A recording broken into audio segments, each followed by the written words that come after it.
Please like, share, and subscribe. Wishing you happiness and good luck every day. Today, we're going to pull back the curtain on the world's biggest financial market, and our guide for this is Agustin Silvani's incredible book, Beat the Forex Dealer. So what secrets is this insider's account hiding? Let's find out. First, just try to get your head around this number. The foreign exchange market, or Forex, sees over $2 trillion traded every single day. I mean, that's more than the New York Stock Exchange trades in an entire month.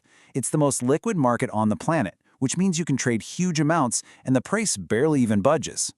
But, and this is a big but, there's a really dark side to all that opportunity. You know, insiders, they don't call it a market, they call it a slaughterhouse. Why? Because most individual traders, they don't just lose a little money, they get completely wiped out. This isn't just a tough game, it's a financial battlefield. So that brings up a massive question, right? If the failure rate for everyday traders is somewhere over 90%, what is the incredible lure? Why on earth do so many people just willingly walk right into this financial slaughterhouse? What really comes down to one word: access. You see, over the last couple of decades, technology and deregulation have just blown the doors wide open on what used to be a super exclusive club. What was once the private playground for giant global banks is now open to pretty much anyone with a laptop, and it's dangling this promise of just unimaginable wealth. But this is where the way things look and the way things really are just completely smash into each other. The ads, they all sell you this Wall Street dream. But according to Silvani, the way it all actually works, it's a lot closer to a weekend trip to Vegas. Okay, so look at this. On the left, that's the perception, this sophisticated game of high finance and strategy. But on the right, that's the reality. It's a casino, a game where the rules are set up so that the house always has an edge. The game isn't just hard to win, it's literally designed for you to lose. And the parallels to a casino are, well, they're shockingly specific. The house's advantage? It's called the spread, this tiny little fee that's built right into every single trade you make. They encourage greed by offering you this insane leverage, which lets you control massive amounts of money with just a tiny deposit. And here's the kicker. Just like a pit boss in a casino, they have ways of cutting off players who start winning too much. Sound familiar? And that brings us to the enforcer, the person who makes sure the house rules are followed, the central figure in this whole rigged game. It is time to meet the Forex Dealer, or as the book calls them, the house's fail-safe device. So this diagram here, this is the story they want you to believe. You, the trader, you place an order. Your broker's dealer then acts like this harmless go-between, getting a price from the big interbank market and just passing it along to you. Looks simple, right? Efficient, fair. But that is not the whole story, not even close. But the book, it reveals the shocking truth. The dealer isn't your partner. They are your direct opponent. Their number one job isn't to fill your order, it's to make sure you lose so the house wins. And that one little fact, it changes everything. And if you want a perfect picture of the mindset, get this. This anecdote from the book says it all. It's not just business, it is openly hostile. It shows this aggressive, anti-client culture where your loss is literally their gain. This isn't a partnership, it is a zero-sum war. So if the dealer is your opponent, how do they actually fight you? Okay, let's break down the specific tactics they use to create this completely unfair playing field. Now, in regulated markets like stocks, the stuff you're about to see is totally illegal. It lands you in jail. But in the wild west of retail Forex is just business as usual. For instance, a dealer can see your order to buy, so they quickly buy for the house account first, and then they sell it to you at a slightly higher price. That's called front running. And it's all possible because there's almost no government oversight. Let's look at a classic trap they use called the head fake. So some good news for the US dollar comes out. What happens? Predictably, all the retail traders pile in to buy dollars. The dealers know this is going to happen. They just wait, they absorb all that buying, and then they use their massive financial firepower to slam the market in reverse, trapping every single person who followed the herd. It is a cold, calculated, and devastating move. And these traps are everywhere. Dealers can actually see where you've placed your stop-loss orders. You know, your safety net that's supposed to limit your losses. Well, they can intentionally push the price just far enough to trigger your automatic sell order, kicking you out of what could have been a great position right before the market turns back in your favor. It's all just part of the dealer's playbook. And this, right here, this is the hierarchy. The public, which, yep, that means retail traders, we're at the very bottom of the food chain. We provide the liquidity, and ultimately, we provide the profits for the market makers and the big shot professional speculators at the top. The most important thing to get here is that in this ecosystem, you are the prey. So after hearing all of that, you're probably thinking, is it just hopeless? Well, not according to the book. See, the key isn't to find a better trading system. The key is to completely change the way you think. It's about learning how to beat the house at its own game. The first step is just total, radical acceptance. You are playing poker against someone who can see your cards. It's that simple. The dealer knows your position, they know where your stop loss is, and they probably even know how much money is in your account. Trying to bluff them isn't just hard, it is a guaranteed way to lose. And here is the solution. This is the pivot. If you can't beat them with information, you beat them with strategy. The dealer's actions, running stops, fading the news, creating those head fakes, they're predictable.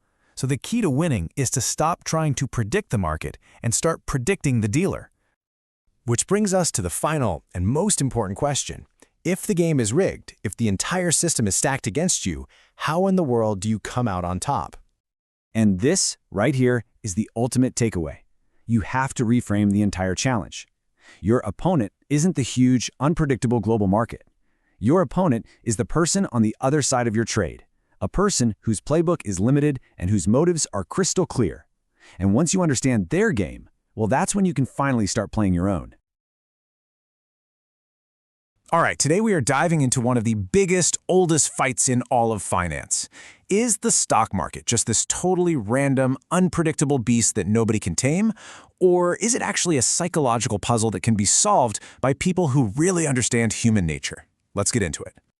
So let's kick things off with a question that really gets to the heart of this whole thing. Seriously, could a monkey, just picking stocks at random, actually do better than some Wall Street pro? I know. It sounds nuts, but this idea has been a thorn in the side of financial experts for decades. And this is the quote that really lit the match. It's from Professor Burton Malkiel, and it just perfectly nails the random walk theory. The idea is pretty simple, really. The market is so efficient, so unpredictable, that a portfolio picked by pure chance could do just as well as one picked by some genius expert. Okay, so that brings us to our first big section, where we're going to dig into this tale of two theories. I mean, we're talking about a massive divide between what the academics in their ivory towers believe and what traders on the ground live every single day. So in one corner, you've got the academics with their random walk theory. Their whole argument is that the market is so efficient that all the public info is already baked into the price, like instantly. So for them, trying to beat the market is basically like trying to win a coin flipping contest. It's just luck. But then in the other corner, you have the entire industry of Wall Street, right? And it's all built on this promise that, yeah, you can find an edge, that with enough skill and research, you can absolutely come out on top. And look, the academics, they come with receipts. You can look at study after study, and they all pretty much show the same thing. Most professional fund managers just can't beat simple market averages, like the S&P 500. And you know what's even more telling? A fund that's at the top of the charts one year has a pretty good shot of being at the bottom just a few years later. That really suggests their success might have been less about some repeatable genius skill and, well, more about just a lucky streak. But of course, that's not the whole story. This neat and tidy academic model, it has one huge blind spot. So let's dig into the cracks that start to show up when you introduce the most unpredictable variable of all, us, the human element. Okay, so here's the crucial point.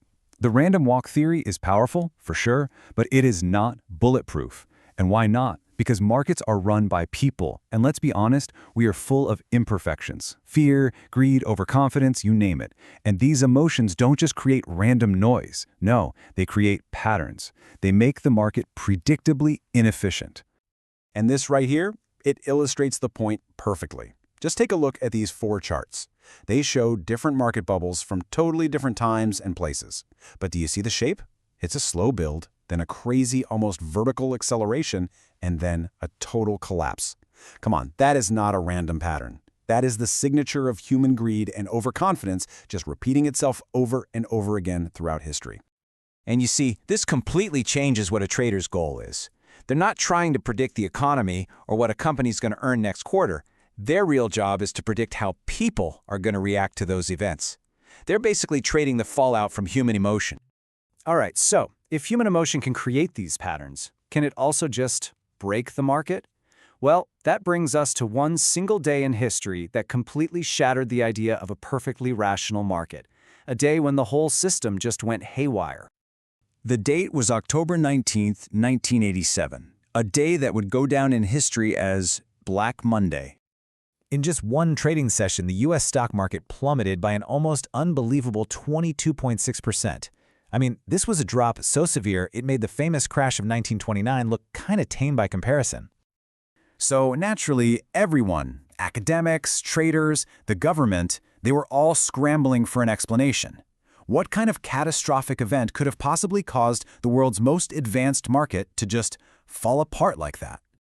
And the answer was, well, it was terrifying. There was no reason. No big geopolitical event, no horrible economic news, nothing. The market had just collapsed under its own weight, fueled by pure, raw fear.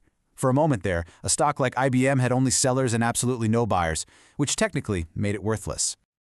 Okay, now look closely at this chart.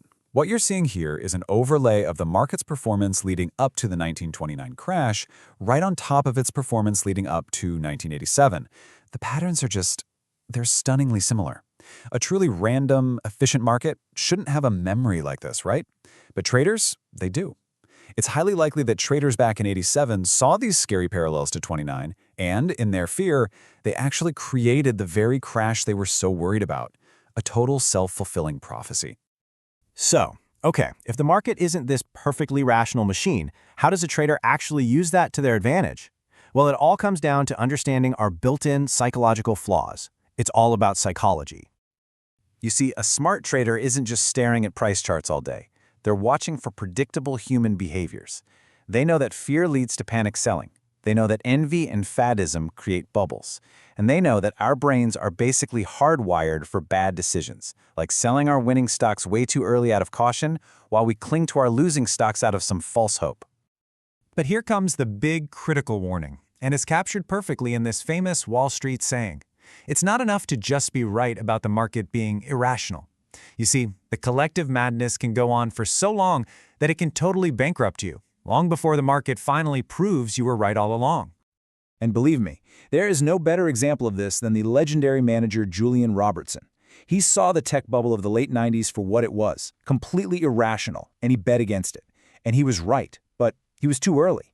The irrationality just kept going, and his massive fund lost billions, forcing him to shut down his shop right before the bubble finally spectacularly burst. So, where does all this leave us? Let's try to bring these two ideas together and land on a final, more practical way of looking at things. You know, the ultimate takeaway for a trader is that arguing about whether the market should be rational or not is just a total waste of time. The market just is. The price you see on the screen, that's it. It's a messy, chaotic, and often totally illogical reflection of all our collective hopes and fears at any given moment. And inside all that chaos, there's one thing that a trader holds sacred: volatility, movement. Honestly, they don't really care why the market is moving. It could be for a good reason, it could be for a crazy reason. It doesn't matter. As long as it's moving, there's an opportunity to make a profit, both on the way up and on the way down. Which, it leaves us with one last thought to chew on. If we're so quick to call the market irrational, but the market itself is just a mirror reflecting our own collective human behavior, well, what does that say about us? Maybe the irrationality isn't out there in the market at all. Maybe it's inside our own heads. We hear about the stock market all the time, but today we're going to peel back the curtain on the single largest financial market in the entire world, the foreign exchange market, or Forex. And let me tell you, what you think you know about it, it might just be the very tip of the iceberg. Take a look at this number, $2 trillion. Now, that's not the total value of the market. That's how much currency gets traded every single day. The sheer scale of it is, well, it's almost impossible to wrap your head around. Now, because of that insane volume, the common wisdom is that the FX market is the purest one out there. It's largely unregulated, there are countless traders, so the thinking goes that it's this perfectly efficient system where prices are set just by pure supply and demand. But that brings up a really big question, right? if the market is truly that perfect, if all the information is priced in instantly, how could anyone possibly find an edge? How could they consistently win? And that little paradox, that's what starts to unravel the whole story. Well, it turns out this supposedly perfect system has a fundamental glitch. And the good news for traders is that the FX market isn't nearly as efficient as it looks on the surface. And the reason for that comes down to who's playing the game and why. See, the market is really split into two big groups. On one side, you've got us, the speculators and traders, right? We're there to profit from currency moves. But on the other side, there's this massive group of corporations and funds who aren't speculating at all. Think about it. An Italian company buying coffee from Brazil isn't trying to bet on the dollar. They just need dollars to buy the coffee beans. So a huge chunk of that $2 trillion a day comes from people who are buying and selling for reasons that have nothing to do with profit. And that behavior creates these predictable patterns and inefficiencies, little cracks in the system that savvy traders can absolutely exploit. Okay, so if these profitable little imperfections exist, the next question is obvious. Who's in the best position to take advantage of them? Well, this brings us to the market's inner circle, a very select club known as the big boys. Get this, out of over 6,000 institutions in the Forex market, just 10 banks, we're talking names like Deutsche Bank, UBS, and Citigroup, they're responsible for more than 3/4 of all the trading volume. It is an incredible, almost unbelievable concentration of power. So why? What is it about the very structure of the Forex market that allows such a tiny handful of players to dominate so completely? The answer is really at the core of what the Forex market is. It's a credit market. It's not like buying a stock where you just hand over cash. It's built on trust, where these giant banks agree to exchange massive sums with each other. And when you're dealing with that level of risk, you only want to deal with people you know can pay up. So big banks prefer to deal only with other big banks, and that effectively shuts almost everyone else out. So you take this immense concentration of power and you combine it with an almost total lack of regulation, and you get what our source material calls an unfair playing field. And believe me, this is where things get really interesting. I mean, we're all pretty familiar with the stock market, right? It's got government oversight, a central, transparent deal book, and strict rules that are supposed to ensure fair pricing for everyone. The currency market? Yeah, it has none of that. It's totally opaque, there's no government oversight, and pricing is completely at the dealer's discretion. So, what does this Wild West environment look like in the real world?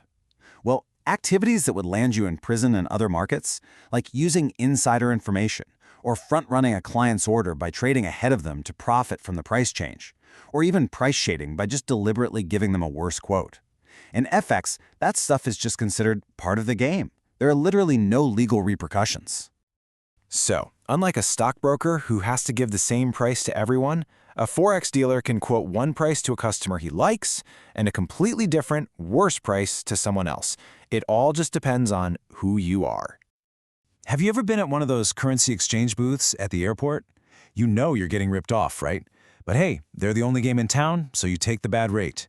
That is the exact same principle at work in the Forex market, just on a global, multi-trillion-dollar scale. So, after pulling back the curtain and seeing all the inner workings of this hidden world, what's the final verdict? What should we really take away from all this? So, let's be clear. The Forex market is not a level playing field. Not even close.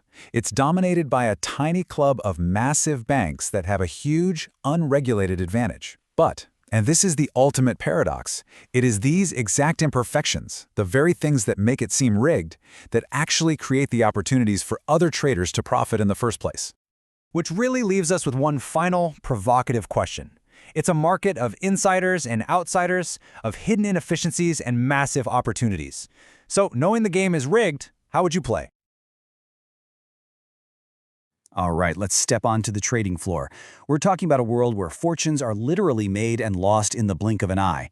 We're going to get inside the heads of the people who actually thrive in this crazy high-stakes world.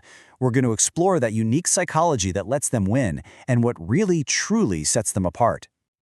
You know that feeling, right? That little voice in your head, that pang of regret over some huge financial opportunity you missed. It's a completely human feeling.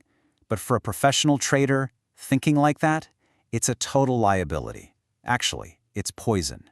Because right at the moment when real money makes most of us get all clouded by doubt, the elite trader, That's when they find crystal clear clarity.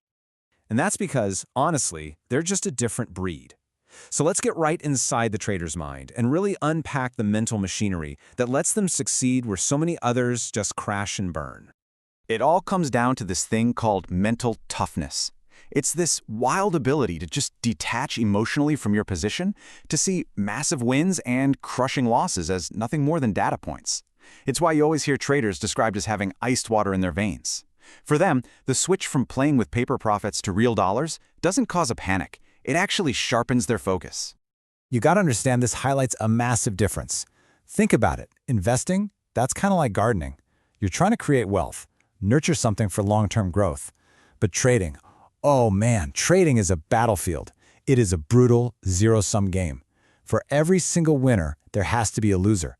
It is all about short-term gains, and you better believe the person on the other side of that trade is trying to take your money. In this world, there is absolutely nowhere to hide. Your worth, your skill, your very existence is boiled down to one thing every single day: your P&L, your profit and loss. That number is everything. It makes the trading floor a pure meritocracy. The more money you make, the better you are, period. And that means you have more power. There is no hiding from a bad day on your P&L. Okay, so if it's this brutal, what's the secret? How do the greats consistently win? Well, they have something called an edge. And this isn't just about being smarter than the next guy. It's more like a secret weapon. It's a unique advantage that lets them play the game with the odds stacked in their favor. You know, history gives us a fantastic example of this. Way back in the 18th century, the Rothschild family used courier pigeons to get gold prices from across the English Channel. They got that info a full day before anyone else. That information was their edge. They knew the price in Paris was lower, so they'd buy it all up there and then sell it in London for a guaranteed, risk-free profit. So simple, right? But absolutely devastatingly effective. And this brings us to a quote from the legend himself, George Soros. It just perfectly captures that objective, almost clinical mindset you need. He didn't see himself as causing problems in the market. He saw himself as a tool for correcting them. The consequences, totally irrelevant. The trade was the only thing that mattered. But see, an edge isn't always about cold hard data. And this next quote, from a chess grandmaster of all people, shows you the other side of the coin. It's about the subjective, psychological game. The best traders aren't just staring at charts. They're staring at their opponents, and they're thinking, what move are they afraid of? How can I exploit their fear and force them into a mistake? And believe me, when those weaknesses get exposed, the market is absolutely merciless. Which brings us to this incredible story, the collapse of Amaranth Advisors. It's the perfect case study for what happens when the sharks smell blood in the water. I mean, how is that even possible? $6 billion in just 2 months. It just sounds made up. So let's walk through how a massive, respected hedge fund managed to do exactly that, and how the rivals lined up to profit from the carnage. Okay, so let's break this down. Our story starts right here at point number 1 on this chart. The hedge fund, Amaranth, they made these absolutely enormous bets that natural gas prices were about to go to the moon. They didn't just dip their toe in, they went all in. Now at first, here at point 2, it was working. They were right. The bets were making a ton of money. But then they started to sell to take their profits. And that's when the rest of the market woke up and realized just how gigantic their position was. I mean, they were the market. And that's when the other traders, they started to circle. They sensed an opportunity. And here it is, point 3. This is where the sharks move in for the kill. Knowing Amaranth was basically trapped in this massive trade and desperate to get out, their competitors started hammering the other side of the trade, just betting against them and driving prices through the floor. It created a death spiral. The selling just snowballed into a total rout, and prices collapsed by 50%. And finally, here at point 4, it's game over. Amaranth is completely wiped out. And guess who steps in to help them?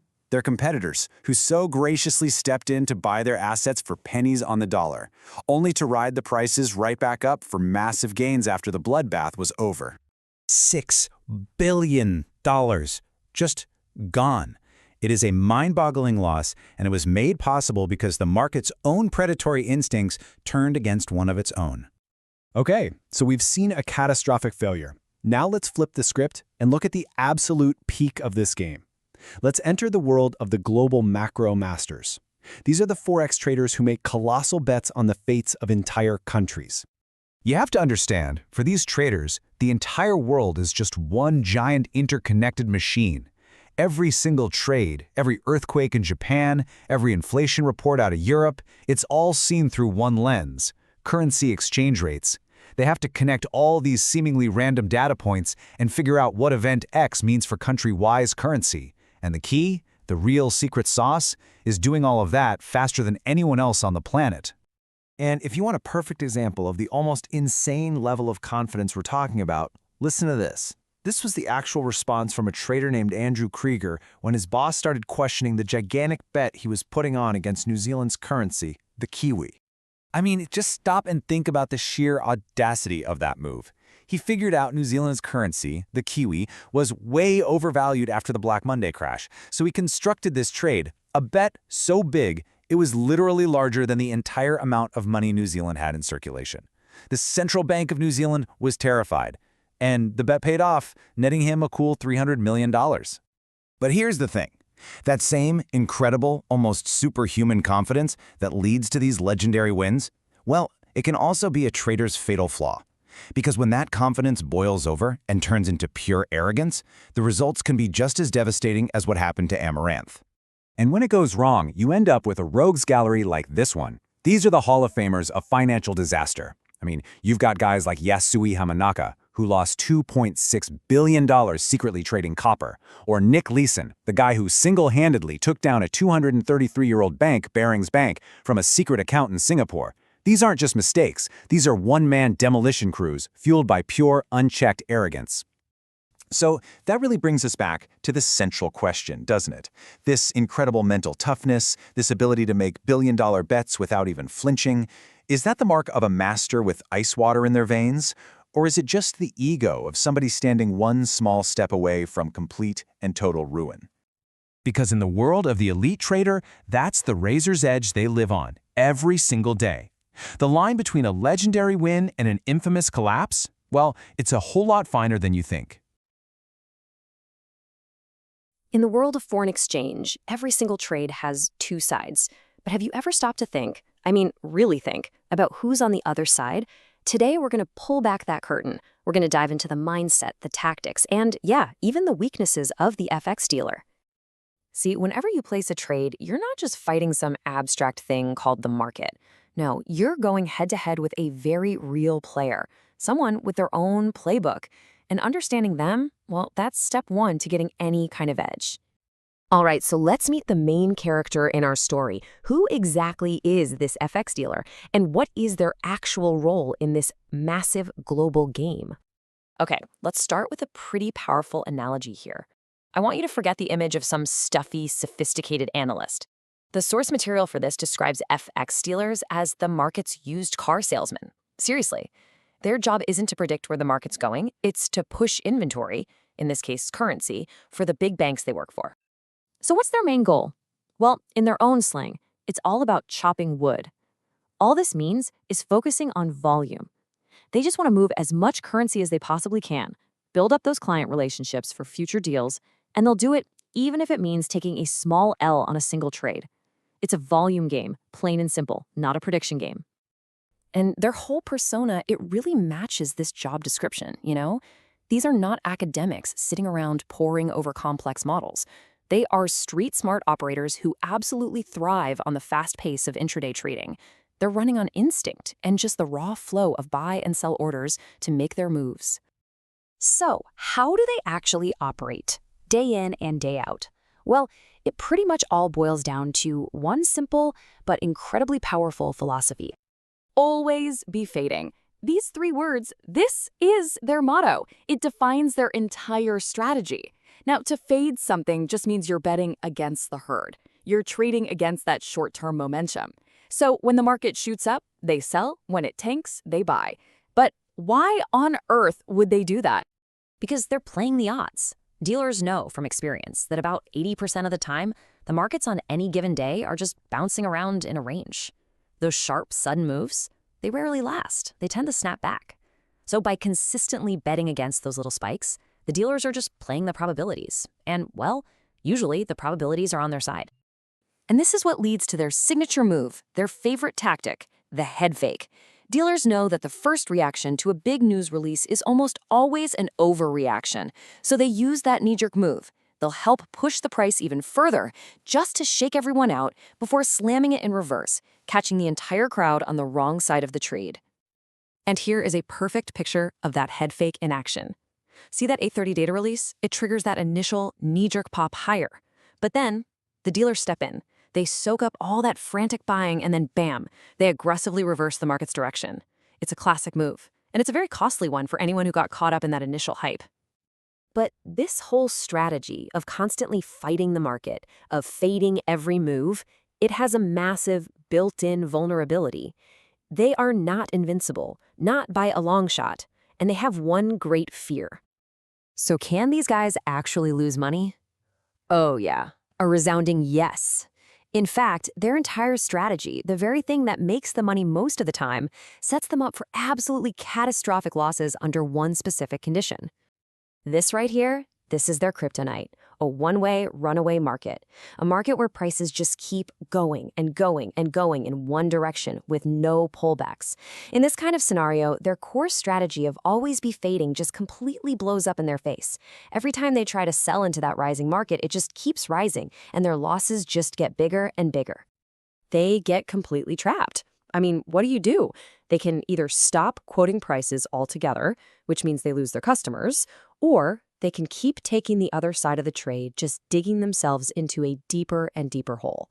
And as the source material points out, this is exactly what wiped out a ton of dealers during that infamous USD-JPY crash back in 1998.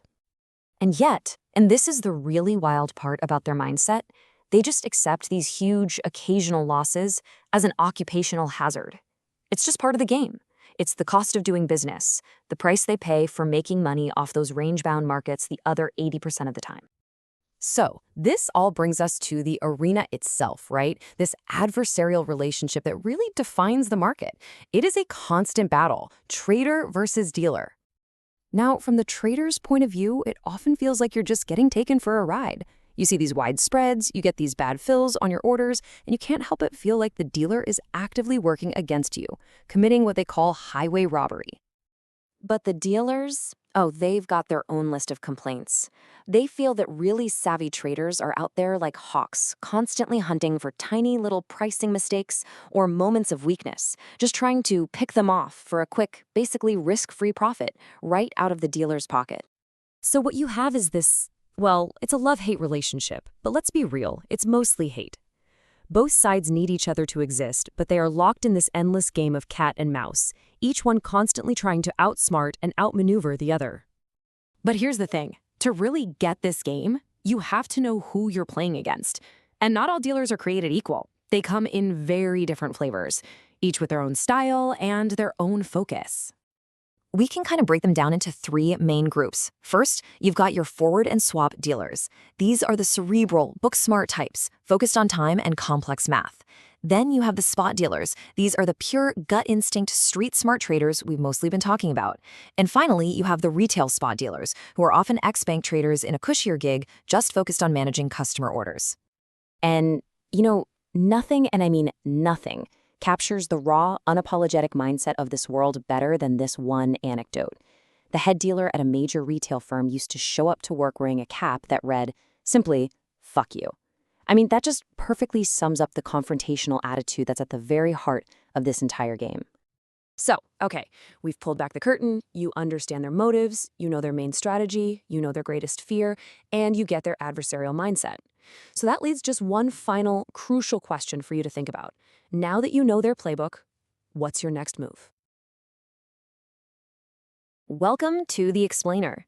Today, we're going to pull back the curtain on a market that's so massive, so powerful, it literally shapes our world, and yet most of us barely even know it's there.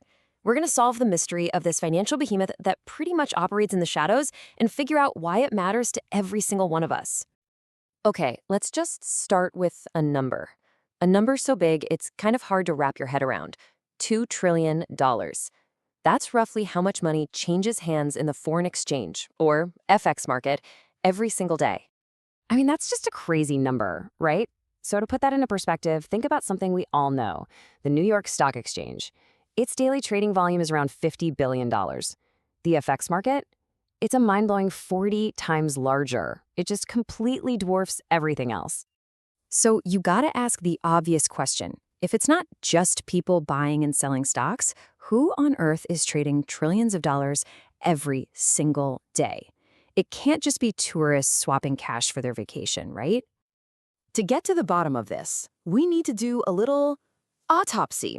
We've got to dissect this financial giant and really see what makes it tick.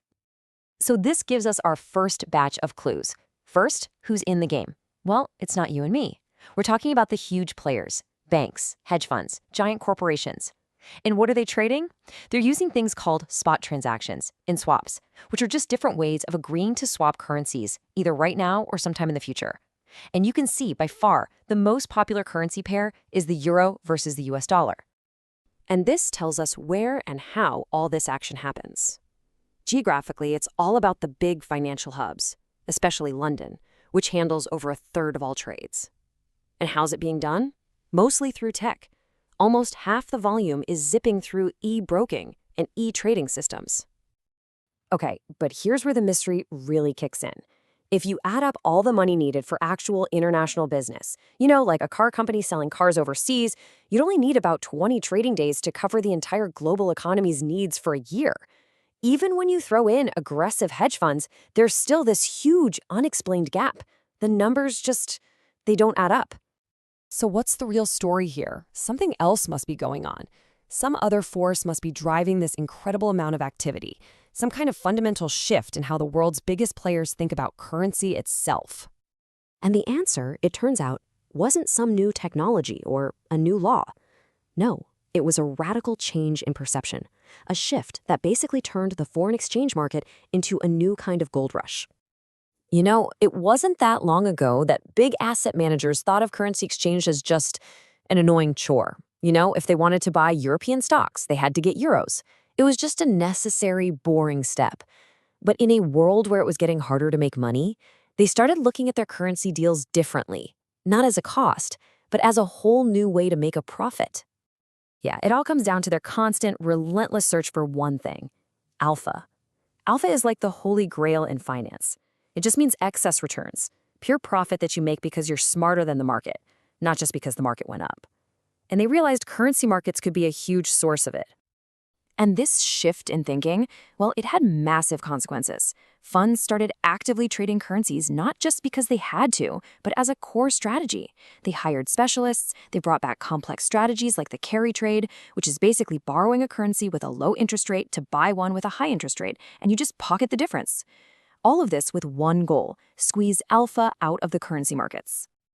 To really get a grip on just how powerful this new way of thinking is, we've got to look at one of the most audacious and, frankly, famous currency trades in modern history.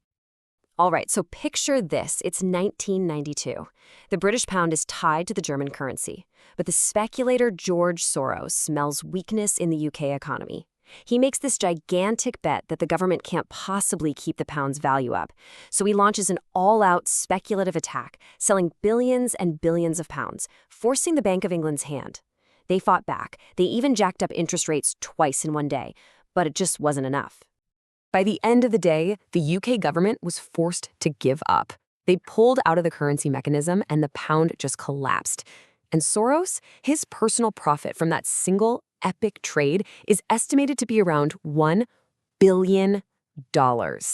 He became known as the man who broke the Bank of England. This trade went down in history. It became the ultimate symbol of this whole new philosophy. This wasn't about helping businesses trade. No, this was about treating currency as a high-stakes, speculative game where you could bet big and win even bigger. Okay, so we've dissected the giant, we've looked at the history. What's the bottom line here? What does this all really mean? Look, if you take one thing away from this, it should be this: that $2 trillion a day FX market isn't just the plumbing that helps global trade happen anymore. It has completely transformed into its own massive arena, a kind of financial coliseum where the main event is the hunt for pure profit. And that leaves us with one last really provocative thought. This whole transformation happened because investors were desperately looking for returns, for alpha. So as all markets get more and more competitive and efficient, where will that constant search lead them next? What's going to be the next anointing transaction that gets turned into a multi-trillion-dollar speculative playground? Today, we're pulling back the curtain on the Forex market.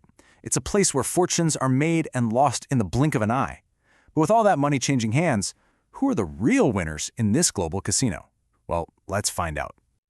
First, you got to understand the scale we're talking about. The Forex market isn't just big. It's the largest financial market in the entire world. I mean, the daily trading volume makes the stock market look like a kiddie pool. It is a relentless 24-hour-a-day global tidal wave of money. And with trillions, that's trillions with a T, flying around every single day, you have to remember this is a zero-sum game. For every single winner, there has to be a loser. So, in this massive arena, with everyone from giant hedge funds to your neighbor dabbling on a trading app, who's consistently walking away with the cash? All right, here's our game plan. We'll start by sizing up the battlefield itself. Then, we'll meet the 4 key players who run the show. After that, we get to the good stuff, the Forex food chain. We'll also dive into the small trader's game, see exactly how the pros beat the amateurs, and wrap up with the most crucial lesson of all, knowing your place. Okay, first up, let's talk about the battlefield. The Forex market isn't some single organized exchange. No, it's way more chaotic, a sprawling, ever-changing arena with a really diverse cast of characters. You see, it used to be this exclusive, members-only club for the big global banks. But now, technology has blown the doors wide open. We've got a flood of new players, multinational corporations, aggressive hedge funds, and of course, millions of individual traders, all scrambling for a piece of the action. So, to make sense of this whole ecosystem, we can basically break everyone down into 4 main groups. Each one has a totally different reason for being there and a completely different game plan. First up, we have the market makers. Think of them as the casino, the house. Officially, their job is to provide liquidity, to match buyers and sellers, and they take a tiny slice for their trouble. But here's the thing. In reality, their FX desks are massive profit centers, and a lot of the time, they're taking the other side of your trade. That means, in many cases, they win when their clients lose. Next, you've got the corporates. These are the real economy players, like a BMW or a Coca-Cola. Now, they're not here to gamble or speculate. They're in the Forex market because they have to be. They do business all over the world. Their number one goal is just to manage their currency risk. A smart move here can save them billions. Like back in 2003, BMW's treasury team made a brilliant hedging play that saved them from a huge loss, while their rival Volkswagen got hammered for 400 million euros on the very same currency move. And now for the most aggressive players on the field, the speculators. We're talking about hedge funds and the prop trading desks at the big banks. Their one and only purpose is to make a profit. These guys are the apex predators. They use massive leverage, take on huge risks, and they are the force behind most of the big, sharp moves you see in the market every day. They are the sharks in this ocean. And finally, we have the central banks. Think of them as the referees. Their official job is to keep things stable, manage their country's currency, and reduce wild swings. But they're a referee who can also jump onto the field and change the game. They are not afraid to step in and completely shake things up, often to catch those big speculators off guard and teach them a lesson. Okay, so we've met the players. Now we get to the real heart of it all. How do these groups actually interact? Because let me tell you, it is not a level playing field, not even close. It's a food chain. This pyramid says it all. It perfectly illustrates the hidden power structure of the Forex market. There's a very clear pecking order, and just like in nature, the top of the chain is always feeding on the bottom. And what determines your place in this hierarchy? It really boils down to 2 things: the quality of your information and the speed of your execution. So here's how it breaks down. At the absolute top, you've got the speculators. They use their superior information, their technology, their speed to prey on literally everyone below them. In the middle, you have the market makers, the brokers. They primarily feed on the bottom level, which we can just call the public. And that group is made up of the corporates and, most importantly for our story, the millions of small retail traders. So, let's zoom in on the very bottom of that food chain. What is the game really like for the small, individual trader working from home? Well, it's a classic story of hope versus a very, very harsh reality. Now, it is possible to succeed. I mean, take the absolutely incredible story of Yukiko Ichibe. She was a Japanese housewife who, trading from her kitchen table, made hundreds of millions of yen. That's millions of dollars. She got so good, so successful, that the head of a major bank in Tokyo famously said, "Find her and hire her." She's living proof that an individual can beat the odds. But, and this is a huge but, stories like hers are the dramatic exception. For most retail traders, the reality looks a lot more like this chart. What you're seeing here is their positioning laid over the price. And time after time, the pattern is just painfully clear. The crowd consistently buys at the market tops right before it crashes, and they sell at the bottoms right before it rips higher. They are almost always fighting the trend. Actually, the collective behavior of retail traders is so consistently wrong that it has become an incredibly valuable tool for the professionals. They literally track this data and use it as a powerful contrarian indicator. In other words, they just wait to see what the crowd is doing, and then they bet against them. Let's look at a real-world example of how this plays out. This case study is the perfect illustration of the massive difference in thinking between a professional trader and an amateur. Okay, here's the scenario. The news breaks. Creative Technologies, an old MP3 player maker, just won a $100 million lawsuit against Apple. The amateur reaction is instant and emotional. This is great news, we gotta buy. The stock explodes higher on a wave of public excitement. So what do the professionals do? They start selling. So why on earth would they sell on what looks like fantastic news? It's because the pros are looking at the bigger picture. They see that little jump in price, but they also see the long-term trend.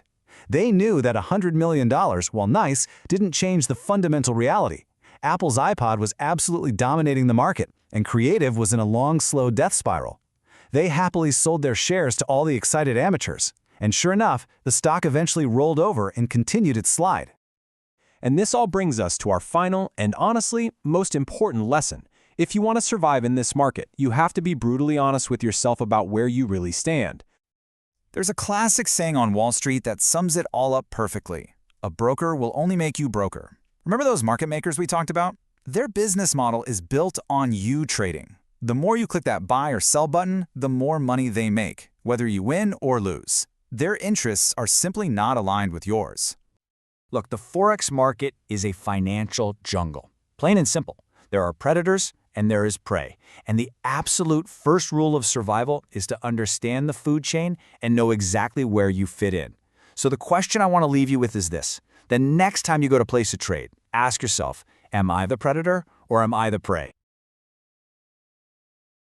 Let's talk about the Forex market. You've heard of it, right? It's the biggest, most active market on the planet. It runs 24/7, and it's drawn in millions of regular people, all hoping to strike it rich. But here's the real question we're digging into today. Is your broker actually on your team, or are they playing a completely different game? We're going to pull back the curtain on the whole retail FX industry and see if the deck might just be stacked against you from the very beginning. You know, to really get what's happening today, we've got to rewind a bit. This massive market for everyday traders didn't just pop up overnight. Nope, it was created by what you could call a perfect storm of deregulation, new tech, and just plain old market timing. So check this out. Back in the 90s, the big exchanges were complaining about too much red tape. Then, bam, in 2000, a law called the CFMA comes along and basically deregulates these over-the-counter markets. Right at that same moment, the internet is taking over the world, letting online brokers reach anyone with a connection. And the final piece? The dot-com bubble bursts, leaving this whole army of day traders looking for the next big thing. Now here's where it gets really interesting. This new online model, it's not so new after all. Our sources point out that it looks suspiciously like a much older and very much outlawed operation from back in the roaring 20s. Yeah, they were called bucket shops. These were these shady places that promised big dreams to small-time investors. The catch was, none of the trades actually happened on a real exchange. The shop itself just took the other side of every bet. And they knew, with their fuzzy, delayed pricing, they could just tweak the numbers in their favor. Because let's be honest, they were counting on most of their clients to lose anyway. I mean, just look at the comparison. It's kinda eerie. Off-exchange deals in the 1920s, over-the-counter market today. The firm taking the other side of the trade back then, the broker doing it now. A focus on small, inexperienced investors. And the big one, non-transparent pricing that the house gets to control. The tech is different, sure, but the basic setup, it's got some serious echoes of the past. Okay, so let's see how that old model plays out today. Because beyond just the history, modern brokers have a whole toolkit of powerful advantages that really stack the deck in their favor.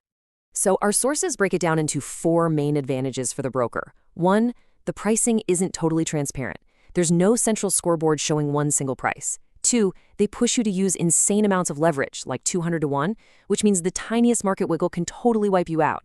3, and this is standard practice, they are literally betting against you. And 4, if you actually start winning a lot, they have ways of making it, well, harder for your trades to go through smoothly.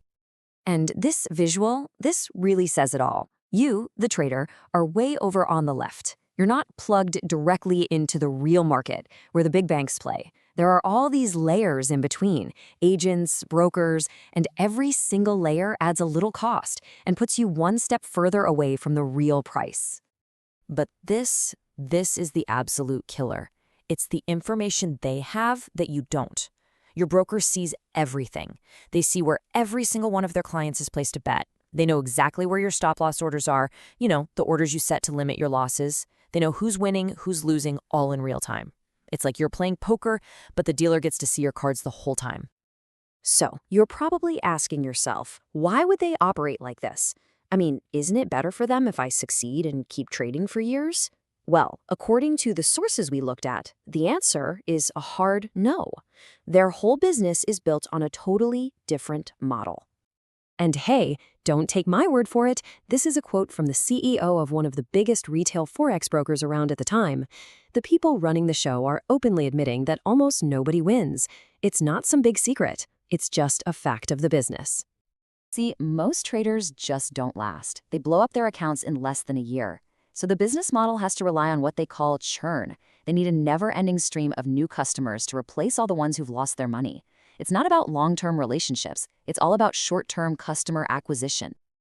And if you want to see their marketing genius in action, just look at their Forex trading contests. They sell them as a way to find and reward the best traders out there. But when you crunch the actual numbers from one of these events, you see a completely different story. So in this one specific contest, the broker paid out $4,000 in prizes to the top 3 winners. Sounds great, right? A reward for being a trading superstar? Okay, but hold on. Let's look at the other side of that. In that same contest, 55 people lost almost everything in their accounts. If we assume they each had at least $500 to start, that's a minimum of $27,000 in losses. So they pay out $4,000 in prizes, but they rake in at least $27,000 from the losers. They call it a contest, but it's really a lottery. It encourages you to take insane risks, which is terrible for you, but fantastic for the broker's bottom line. All right, but all of that is just setting the stage. The single most powerful tool a broker has, the ace up their sleeve, is control over the one thing that matters most, the price itself. The price you see on your platform, it's not the market price. It starts as a quote from a big bank, sure, but then your broker adds their own markup. That's their profit baked right in. And since there's no central exchange to keep them honest, they're basically free to adjust that price feed however they want. And that control lets them do something called price spiking. Remember how we said they can see where everyone's stop-loss orders are? Well, if they see a big pile of stops sitting just below the current price, they can just nudge their price feed down for a split second, trigger all those automatic sell orders, and then pop it right back up. And here it is. This is the smoking gun. You're looking at 2 different price feeds for the exact same currency at the exact same time. The one on the left, from broker 1, has this crazy sudden spike down that takes out all the stops. The feed on the right, from broker 2, nothing. It's a perfect visual example of how one feed can be manipulated to hunt for orders.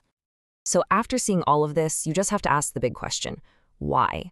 Why is the whole system built like this? The source material gives a pretty blunt answer. The financial markets are a business, plain and simple. They were founded on greed, not on charity. The dealer's job isn't to make you successful, it's to make their company as much money as possible today. It's not personal, it's just how the game is played. And that leaves us right here with one last critical question. The whole point of this isn't to say that trading is impossible. It's to make sure you understand the game you're really in. So the next time you're getting ready to place a trade, just stop and ask yourself, are you actually playing the market, or are you playing a one-on-one game against your broker? Let's dive right into the world of retail Forex trading. Now, most of us think of our broker as a partner, right? Someone who's on our side. But in Forex, that can be a really dangerous assumption. You see, there's this hidden side to the market where your broker's interests might be the exact opposite of yours. And understanding that, well, it's absolutely critical. The ancient general Sun Tzu, he probably wasn't trading currencies, let's be honest. But this advice, it is timeless. When you're talking about your Forex broker, keeping them closer, meaning with a really watchful, strategic eye, it's not just a good idea. It's essential for survival. So this really gets to the heart of it, doesn't it? Is your broker actually on your team? In a market where some pretty shady stuff can sometimes feel like business as usual, you really have to stop and ask if their success and your success are actually the same thing. And here's exactly why you need to be so careful. The retail spot FX market has been called the Wild West of the investment world. I mean, just picture that. It's a place where the rules have historically been a lot looser. The sheriff is often looking the other way, and the protections you just assume exist in other markets, they might not be there at all. It's a landscape where pretty much anything can happen. So this is the question you have to ask yourself. Seriously. Don't just assume that because a firm has a slick website or a big name that they're automatically on the level. You've got to do your own homework, your own due diligence before you even think about depositing a single dollar. All right, so what are the actual dangers lurking out there in this Wild West? The National Futures Association, or NFA, lays out 4 huge risks that every single trader needs to have burned into their brain. Let's break them down. First up, creditworthiness. Unlike your bank account, your funds are not insured. If your broker goes bust, your money just vanishes with them. Second, there's no central exchange like the stock market. You know what that means? Your broker sets the price. You are completely at their mercy. Third, system failure. Your online trading platform could crash at the absolute worst moment, and you're just stuck. And finally, you've got straight-up fraud. These schemes promising the moon with almost no risk, they're everywhere. Now, of all those risks, there is one that is it's the stuff of nightmares for any trader. It all boils down to this one simple question. When you deposit money with your broker, is it actually safe? And the answer, unfortunately, lies in this term right here, non-segregated funds. This is so important. Your money isn't kept in a little protected box with your name on it, like an FDIC-insured bank account. No. In a bankruptcy, you are just another person they owe money to, and you are not at the front of the line. You are basically just betting that your dealer won't go bankrupt. And to make matters even scarier, for a long time, loopholes in the regulations meant a broker could start up with as little as $250,000 in capital. Just think about that. A firm could be holding millions of dollars of client money, but only be backed by a tiny fraction of that. It left them, and more importantly their clients, incredibly vulnerable. Okay, now take a look at this. This table from back in 2007. It just lays the reality out, plain as day. It shows this huge gap between the really well-funded firms and these, quote, borderline brokers. You see companies with tens of millions on one side, and then on the other, firms barely scraping by, but they were still holding client money. Now, regulations have gotten better and raised these minimums, thankfully, but that fundamental risk of dealing with an underfunded broker, it's still out there. So you're probably thinking, wait a minute, aren't there regulators to stop all this from happening? And yeah, there are. But the real question is, how effective are they? Who is actually policing this market and looking out for the little guy? Well, the truth is, even some of the biggest names in the business have gotten their hands slapped for deceptive practices. We're talking about things like claiming slippage-free trading when they knew it wasn't true, changing the price of your trade after you already confirmed it, and even flat-out lying that client funds were safe and segregated. I mean, these aren't small mistakes. They cut right to the core of what a fair market is supposed to be. And here's the kicker. Even when these firms get caught, the penalty is often, well, just a slap on the wrist. They might pay a fine that sounds big to us, but for them, it's pocket change. And they often do it without ever admitting they did anything wrong. For a company making hundreds of millions, that's not a deterrent. It's just the cost of doing business. So, who are these watchdogs? You've got the NFA, which is a self-regulatory agency. Let that sink in. The industry is supposed to police itself. Then you have the CFTC, which is a government body, but its power in this specific market is actually pretty limited. You can see the problem right away, can't you?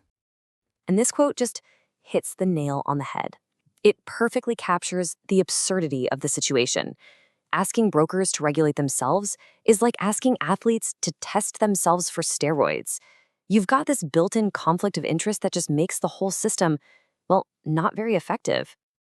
Okay, so things sound a little grim. I get it. The market has risks. The oversight has some serious flaws. So what in the world can you do to navigate this Wild West and not get taken for a ride?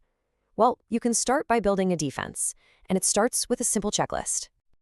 First thing you got to do, vet your broker's financials. You can actually look up the reports on the CFTC's website. Step 2, and this is a big one, only trade with firms that are way above their minimum capital requirements. Don't even think about settling for borderline. Third, you have to stay vigilant. Remember, these financial reports are self-disclosed, and they're usually only audited once a year. A lot can happen in a year. And finally, demand change. If you see anything that smells funny or feels dishonest, complain. Complain loudly to the authorities. It's up to us, the traders, to push for a better system. At the end of the day, it really comes down to this. You have a right to a fair and transparent market. Fair dealing shouldn't be a bonus feature or something you have to hope for. It should be a broker's absolute, non-negotiable duty. But the industry won't change on its own. We have to be the ones to demand it. So I'll leave you with one final question to really think about. In this crazy, complex, and often underregulated world, take a good hard look at your relationship with your broker. Are they a true partner, invested in your success? Or are you just another target for a predator in the Wild West? The answer to that could make all the difference in the world. All right, today we are diving headfirst into the pretty wild world of third-party Forex trading services. I mean, there are hundreds of them out there, right? And they're all promising to make you rich. So the big question is, how do you even begin to separate the real pros from the outright scams? You've seen the ads. I know you have. They're everywhere. Some secret system, a magic algorithm that practically prints money. And hey, it can be all yours for, what, $19.99? Less than a pizza. It just sounds way too good to be true, doesn't it? Well, that's probably because it is. This one question really just frames our entire conversation perfectly. Think about it. If you had a proven system that accurately predicted winning lottery numbers, would you sell it for $50 a pop? I mean, seriously, if you had a golden goose, would you really sell its eggs for pocket change? Or would you, keep it locked up and enjoy all that gold for yourself? That right there, that's the kind of healthy skepticism you absolutely need to have.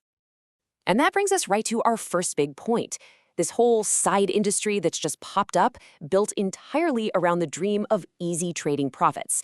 Yeah, we're talking about these so-called $50 money machines. So yeah, if their system is so good, why on earth are they selling it instead of just using it to trade and get rich? I mean, think about it for a second. Major hedge funds, they spend millions, literally millions of dollars, developing and fiercely protecting their own trading systems. So why would somebody sell a supposedly world-beating system online for a tiny little fee? Well, the simple answer is that their real product, it isn't a trading strategy. Their real product is selling you the dream of one. Okay, so next up, let's talk about another really popular model, the mentor for a fee. You know who I'm talking about. These are the gurus who promise to take you under their wing, teach you all their secrets, but, for a price, of course. Now, this quote from our source material is, it's a little blunt, but it makes a really powerful point about credibility. The truth is that before these guys became popular FX gurus, they were selling miracle brooms on infomercials. The point is, many of these self-proclaimed experts are marketers first and traders, maybe second, if at all. Their real skill isn't in the market. It's in selling you on their so-called expertise. And this really gets to the heart of the matter, which is all about motivation. Let's compare the two. On a professional trading desk, right, a senior trader mentors a junior trader because the firm has invested in that person. If the junior succeeds, the entire company makes money. Their goals are perfectly aligned. But a paid guru, they make their money from your fees. So whether you actually succeed or fail, it doesn't really change their bottom line. Their main motivation is just to get more fees, not to create successful traders. All right, so you might be thinking, okay, I get it, paid stuff can be sketchy. But what about all those services that claim to be free? Well, this is where things get a little more subtle. Welcome to the free advice trap. Yeah, if the subscription is free, how in the world do they make money? Look, whenever something is offered for free, especially in finance, this is the absolute first question you should be asking yourself. Trust me, there is always a business model. So how do they pull it off? It's usually done through what's called a preferred broker funnel. Here's how it works step by step. First, the guru recommends a specific broker. Then you sign up with that broker and start trading based on their free advice. And finally, the guru gets a nice little kickback from the broker on every single trade you make. So when you boil it all down, they don't really care if you win or lose. They just want you to trade. A lot. Because the more you trade, the more money they make. Okay, enough about the bad guys. Let's totally switch gears and talk about the good guys. Because here's the thing. Legitimate professional services do exist. They just look a whole lot different from the scams. So let's break down the hallmarks of a real pro. So here's a pretty simple checklist for how to spot the good guys. Number 1, they aren't cheap. Real expertise costs real money. You get what you pay for. Second, they have a verifiable track record, and I mean something you can actually check, not just some slick website with made-up gains. Third, they have real-world FX experience. We're talking professional traders, dealers, analysts, people who know how the institutional world actually works. And last but not least, they focus on money management. Their advice is about managing risk, not just yelling buy here, sell there. Now look, whether you decide to get help or just go it alone, our source material boils everything down to 2. That's right, 2 unbreakable rules. Seriously, every single trader should live by these. Okay, rule number 1. This is non-negotiable. Never, ever take advice from someone who isn't willing to put their own money right there behind their analysis. I mean, think about it. If they won't take the exact same trade they're telling you to take, what's their downside if they're wrong? Absolutely nothing. They've got to have skin in the game, period. And rule number 2 is just as critical. Never listen to anyone who is talking their book. So what does that mean? It means their public advice is really just designed to help their own existing trades. You see this constantly with big shot traders on TV, right? They get on there and they're not giving you objective analysis. They're trying to push the market in a direction that makes their own positions more profitable. And you know, all of this really brings us to the ultimate takeaway. In trading, there just are no shortcuts. Success, real success, is a product of hard work, of determination, and of paying your tuition to the market through experience. The goal here isn't to find some guru to trade for you.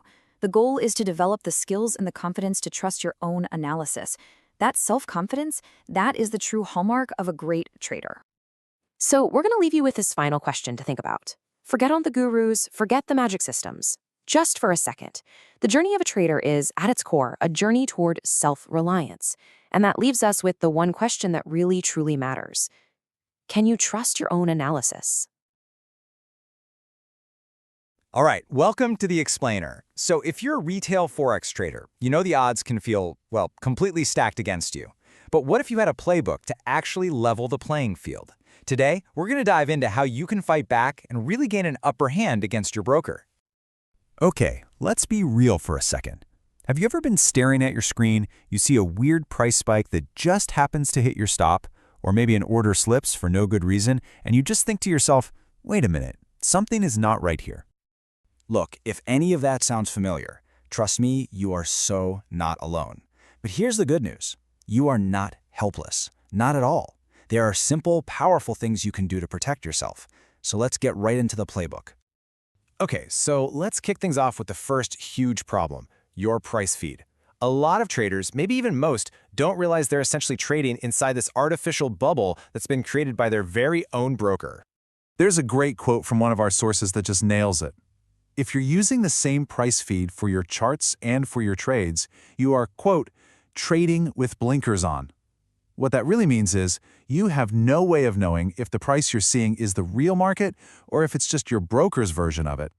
You see, your broker's feed can totally freeze up in fast markets, or even worse, it could be manipulated.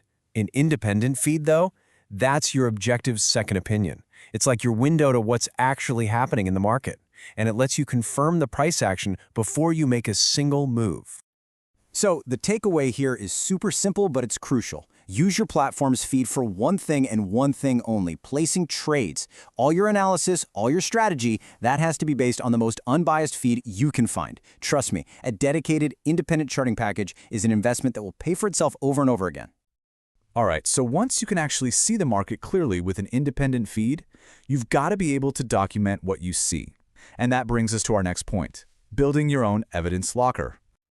Just picture it, an order just vanishes, or a trade gets closed out of nowhere. So you get on the phone with your broker to complain, and they hit you with that one killer question. Do you have any proof? Without it, it's just your word against theirs, and that is a fight traders almost never win. But here's the thing. You can be ready for that moment. And the process is simple. First, find a decent screenshot app. Then, be disciplined about capturing everything. Your orders in the market, your filled trades, and especially any of that suspicious activity, like those weird price spikes. This is how you build a rock-solid foundation for any disagreement down the line. And listen, this isn't some amateur hour stuff. This is exactly what professional traders do. They document everything because they know how critical it is to have proof. This absolutely has to be part of your routine. Okay, so you've collected your evidence. You've laid it all out clearly, but your broker is still stonewalling you. Now what? Well, now it's time to escalate the fight. It's time to bring in the heavy hitters, the regulators. You know, this is something a lot of traders just don't realize. You are not powerless here. When you can't resolve a dispute directly, you can turn to official regulatory bodies for help. And honestly, most brokers will fold at the mere threat of official action. In the U.S., your big allies are the Commodity Futures Trading Commission, or CFTC, and the National Futures Association, the NFA.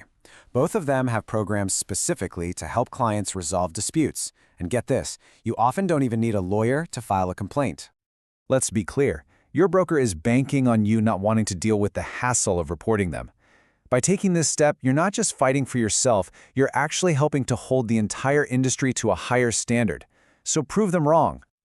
All right, so far we've been talking all about defense. Now let's switch gears and go on offense, because sometimes the best way to win a fight is to choose the right battlefield from the very beginning. One of the biggest alternatives to an off-exchange retail broker is to trade directly through a formal exchange, like the Chicago Mercantile Exchange. And this is a fundamentally different world we're talking about. See, with a typical retail broker, they are the counterparty to your trade. On an exchange like the CME, the exchange itself is the counterparty, which almost completely eliminates credit risk. Plus, your funds are held in segregated accounts. That protects you if the broker goes bankrupt, a safety net you just don't always get with online brokers. Okay, so when you're sizing up a broker, here's a quick and dirty checklist to keep in mind. First, always make sure your broker is under NFA and CFTC oversight. Second, completely ignore how well you do in a demo account. They are marketing tools, plain and simple. And finally, never forget, the cost of switching away from a bad broker is tiny compared to the cost of staying with one. Okay, we've covered a ton of ground. Feeds, evidence, regulators, exchanges. But the single most powerful weapon in this entire fight, well, it's you. It all comes down to mastering your own trading habits. And this is where we have to get real for a second. It is so easy to blame bad dealers or messed up systems, but for the vast majority of traders who fail, the real cause is a lack of experience and, you guessed it, bad trading habits. You see, the amateur trader, they're totally mesmerized by that blinking profit and loss number on the screen, chasing gurus and hype. The professional, they ignore all that noise. They focus on the price action itself and on their own analysis. So you need to adopt these professional habits, like right now. Use your platform only to get in and out of positions. Train yourself to think in pips, those small price movements, instead of dollars. That helps you focus on the trade, not the money, which is a game changer for your psychology. And never, ever outsource your decisions. You have to own every single trade. Look, the learning curve in trading is just brutal. It's steep, it's unforgiving. So your first and most important goal is not to get rich quick. It is simply to survive. The longer you can stay in the market, the better your chances are of actually becoming a great trader. So, there you have it. You've got the playbook. You know how to defend yourself. You know how to pick the right battlefield. The only question left is this: Are you ready to put in the work and join that small percentage of traders who consistently win? So what really separates the traders who consistently make money from, well, everyone else? It's not some secret indicator or a magic strategy. Nope. The real battle isn't on the charts. It's fought right inside your own head. And today, we're going to break down that exact psychology of winning in the markets. Look, if you've ever traded, you know this feeling.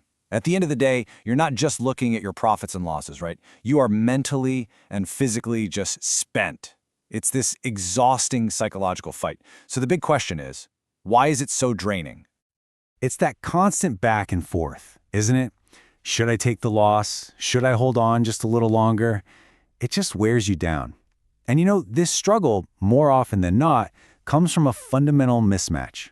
You're trying to force a trading style that goes completely against your personality. It's kind of like trying to run a marathon when you're built to be a sprinter. It's a direct path to burnout.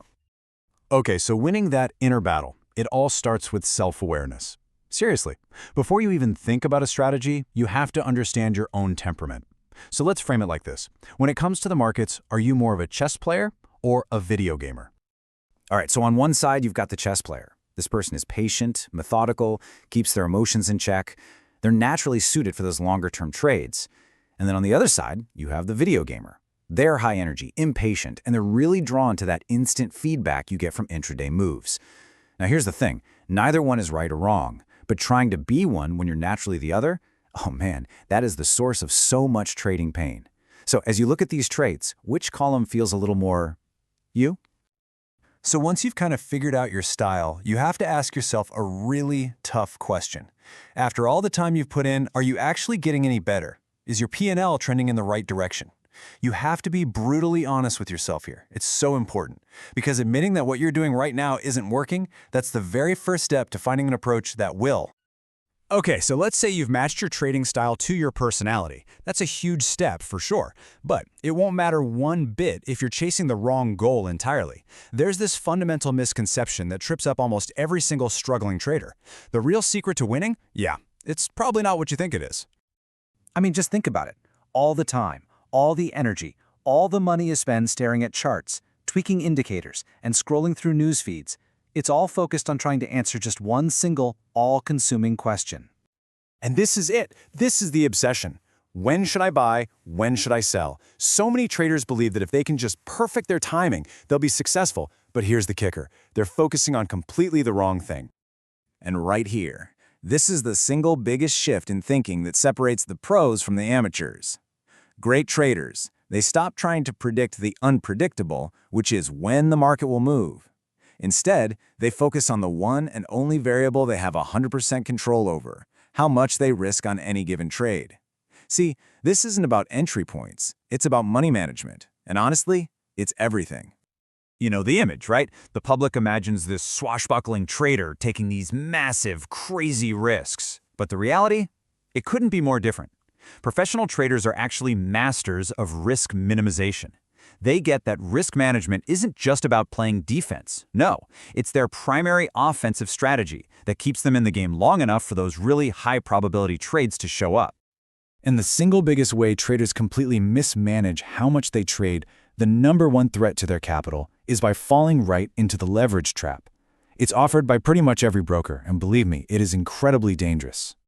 So to put it simply, leverage just means you're controlling a large position with a small amount of your own money. And yeah, it sounds amazing, right? Because it can magnify your gains. The problem though, and it's a huge one, is that it magnifies your losses just as powerfully. Oh, and brokers absolutely love to promote this. They'll tell you that with just $1,000, you can control a $200,000 position. What they conveniently leave out is that using that kind of leverage is like deciding to always drive your car at 100 miles an hour. I mean, sooner or later, you are going to crash and burn. Let me show you how quickly this can go wrong. So you take that $200,000 position with your small account.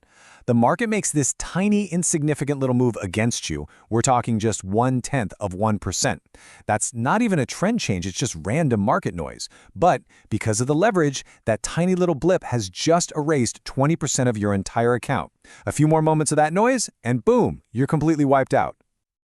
Just look at this gap. It's insane. Brokers might offer you 200 to 1 leverage. The absolute maximum a retail trader should even think about is maybe 10 to 1. But the pros, the professional money managers, they're typically using just 2 to 5 times leverage. That's it, because they understand the game is about survival, not buying lottery tickets. Okay, so we've identified the biggest threats. Now let's pivot to the solution. Let's talk about the simple, concrete rules that act as your defense against blowing up your account. This is how you survive. All right, I want you to remember this number, 2%. This is, and I'm not exaggerating, arguably the single most important rule in all of trading. Never, ever risk more than 2% of your account on any single trade. So for a $10,000 account, that means your absolute maximum loss, if your stop loss gets hit, is $200. That's it. It's a loss you can live with. It's a loss you can easily recover from. So let's build out the full defensive playbook. First up, that 2% rule we just talked about. Non-negotiable. Second, you got to keep your leverage under 5 times. This is what prevents random market noise from causing catastrophic damage. Third, try to scale into your positions with multiple entries instead of just going all in at once. This lets you kind of test the waters and manage your average price. And finally, hey, if that means you can't afford standard lots, trade mini lots. The goal is always flexibility and survival, not getting rich overnight. And just in case you think you're immune to making mistakes, check this out. These aren't amateurs we're talking about. These are professionals at the biggest firms in the world. You had a Solomon trader who accidentally sold 850 million pounds of bonds just by leaning on his keyboard. A UBS trader lost $120 million because he mixed up the price and the quantity. These fat finger errors, as they're called, they prove a critical point. Human error is absolutely inevitable. And all of this brings us to the ultimate truth of trading. You are going to be wrong. You are going to make mistakes. It's going to happen. The goal isn't to be some perfect trader who never ever loses. The goal is to have a really robust money management system in place that allows you to survive those mistakes, to weather the losses, and most importantly, to live to fight another day. So, I'll leave you with this final thought. For just a moment, forget about finding the perfect entry point. Instead, look at your rules, look at your position sizing, look at your leverage, and ask yourself a really simple question. Am I set up to survive my own mistakes? Because in the long run, that's the only question that truly matters. At the heart of all trading, there's this one fundamental choice every single Forex trader has to make. It's a real dilemma. Do you just follow a rigid mechanical system, or do you rely on your own human skill? The answer, well, it's probably not what you're thinking. Okay, so to get to that answer, we've got to first understand the two main schools of thought that basically split the trading world in two. It's almost like looking at two completely different species of trader, each with a totally different way of seeing the market. So on one side, you've got the fundamentalist. These are the folks looking at the big economic picture. You know, GDP, interest rates, all that stuff. They believe they can figure out a currency's true value and trade based on that. And then you've got the technical crowd. Honestly, they couldn't care less about any of that economic data. For them, only two things matter: time and price, right there on the chart. Their whole philosophy is that a currency's past behavior is the absolute best predictor of what it's going to do next. Now, come on. The fundamental approach, it seems way more logical, doesn't it? I mean, it's based on real-world economics, so it's got to be the more profitable way to trade, right? Well, here's where it gets interesting. A ton of research shows the exact opposite is true. In the world of Forex, technical trading strategies actually consistently beat the so-called logical fundamental approach. In fact, some of those super complex economic models are so bad, they often get beaten by a simple randomizer. Yeah. So, that tells us we should probably focus on the technical side, but it's definitely not a guaranteed road to riches.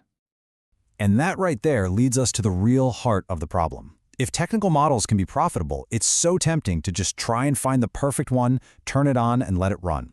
But putting blind, unquestioning faith in any model is incredibly dangerous. And this quote just illustrates the point perfectly. There was this famous study looking for the best predictor of US GDP growth, and it found a perfect statistical match. It wasn't interest rates, it wasn't employment, nope. It was buttermilk production in Bangladesh. A model can always find a perfect correlation that is completely, utterly meaningless. It's a classic trap called overfitting. So the crucial point here is that models are just terrible at pricing in reality. They might calculate the 1987 market crash as a 1 in a billion event, something that statistically should just never ever happen. And yet, we see these impossible black swan events happen again and again. You can just ask the guys at Long-Term Capital Management how that worked out for them. Let's make this crystal clear with a really simple analogy. Imagine you're at a bus stop, okay? The schedule says a bus comes every 10 minutes. So the model's logic says that after you've waited 9 minutes, the probability of that bus arriving is super high. But what happens after 20 minutes? Your human logic kicks in. You realize, hey, the rules have changed. The bus probably broke down. You're out of there. But the model? Oh, the model just keeps on waiting forever for a bus that might never come because it can't possibly understand that its own rules might be wrong. This critical flaw, this is exactly why so many traders searching for that holy grail system are pretty much doomed from the very start. So let's talk about why your perfect system is absolutely 100% guaranteed to fail. You know, the source material for this is just brutally honest about it because markets are alive. They're dynamic. They're constantly changing. Every single automated, systematic trading system is destined to blow up. It is not a question of if, but when. Now, what's really wild here is that you're looking at the exact same trading logic at work. On the left, in one market environment, it's this beautiful, profitable equity curve going up. On the right, in a different environment, it is an absolute train wreck. The system itself didn't change at all. The market did. But oh, it gets worse. It's not just that the market environment changes passively. No. There are active antagonists out there working against you and your little system. They're called the stop hunters. So here's how the game is played. A lot of retail traders all use the same popular indicators, right? And that creates these obvious, predictable places to put trades. Well, dealers in the big funds, they know exactly where you and thousands of other people have placed your stop-loss orders, and they will intentionally push the price to those levels to trigger a whole flood of stops, creating what we call false breaks that take your money right before the price snaps back. So if every system is doomed to fail and is actively being hunted, what's the solution? Well, the answer isn't to find a better system, it's to develop a better skill, learning to read the market's footprints. And this skill is called reading price action. Now, this isn't some indicator you just add to your chart. It's the living, breathing tug of war between buyers and sellers that you can literally see with your own eyes. It's the force that creates fear and greed in the market. And the language of price action is spoken through candlestick charts.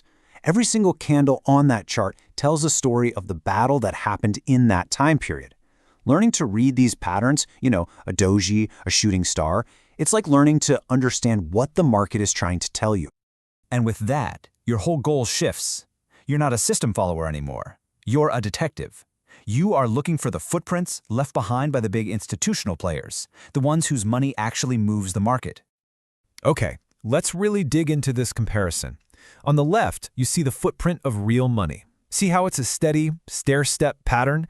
That's because large institutions have to build their positions slowly, which shows real conviction. Now, look at the right.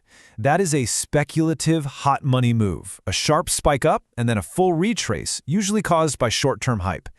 Being able to spot the difference, that is a massive edge. And all of this brings us to the ultimate conclusion here. The solution isn't to throw away systems completely, but to add the one thing that no algorithm, no model can ever have, your own discretionary judgment. I absolutely love this quote from the source because it just gets right to the point. Your mind is the ultimate trading tool. Your ability to see context, to sense when something feels different, to use good old-fashioned common sense, that is what can consistently beat the market. So the most important takeaway is this. Your real edge isn't the system itself. It's knowing the market conditions where your system actually works well and having the skill and the wisdom to turn it off when the conditions are bad. You become the manager of the system, not its slave. And that leaves us with one final, really powerful question to think about. The trader who's endlessly searching for the perfect system, they're trying to outsmart the market. But the trader who develops a skill of reading price action, they're trying to understand it. Which approach do you really think leads to lasting success? All right, let's dive into a market that can chew up even the most seasoned traders, foreign exchange. We're talking about a 24-hour global beast. And look, if you try to trade it like the stock market, you are just setting yourself up for a world of pain. So let's break down exactly why that is. So what is it? What makes Forex such a different kind of an animal?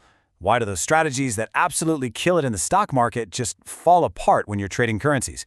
It's a question every single trader asks, usually, right after a few really frustrating losses. And hey, it's not just you. This quote really hits the nail on the head. Traders find out pretty fast that their old rulebook just doesn't apply here. This isn't about being a bad trader, it's about learning the rules to a completely different game. And this right here, this is the core of the problem. You think about the New York Stock Exchange. It's got that iconic opening bell, a closing bell, it has a defined day. The FX market, it never sleeps. It's just this continuous river of money flowing from one global financial center to the next. So with no official open or close, how on earth are you supposed to analyze a trading day? This always-on structure is exactly why we need a whole new game plan. We can't rely on official hours, because one trader's market open in Tokyo is another's midday coffee break in London. So to tame this beast, we've got to break its day down into manageable chunks. And that brings us to the solution. How do you possibly bring order to this 24-hour chaos?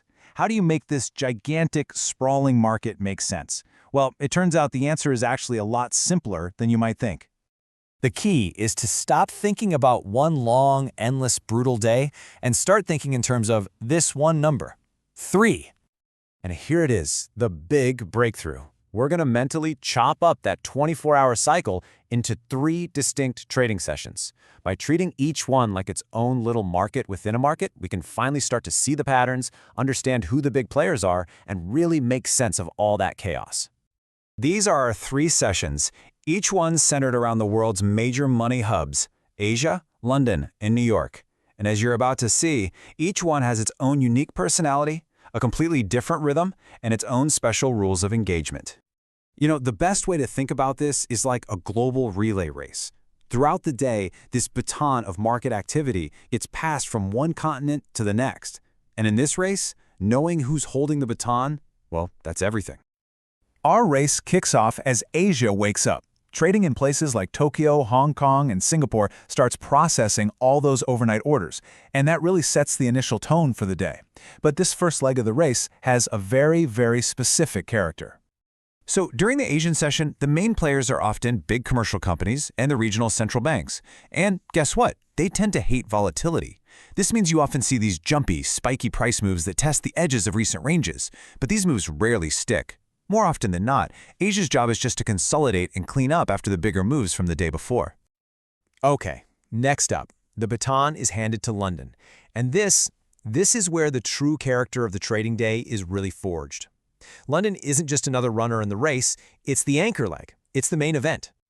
See, London is the undisputed FX capital of the world. The liquidity is just incredibly deep. The moves you see here are often driven by what traders call real money. We're talking massive flows from huge corporate deals, mergers, and acquisitions. It takes an immense amount of capital to move a market this deep, which is why any trend that gets established during London hours, you have to take it seriously. And finally, the baton is passed to New York for the final leg of the day. But here's the catch. By the time North America opens up, the big players in London have often already placed their major bets for the day, which makes this the trickiest, most difficult session of all. New York is prime time for reversals. That morning overlap with London is the most liquid part of the entire day. But right then, bam, major U.S. economic news hits. You combine that with all the London traders closing out their positions for the day, and you get this perfect storm where trends that looked solid all morning can suddenly and violently reverse. This timeline here pinpoints exactly when things can get wild. These are not random moves, these are scheduled events. You see potential for, let's call it, interesting price action around things like the daily affixes or options expiry.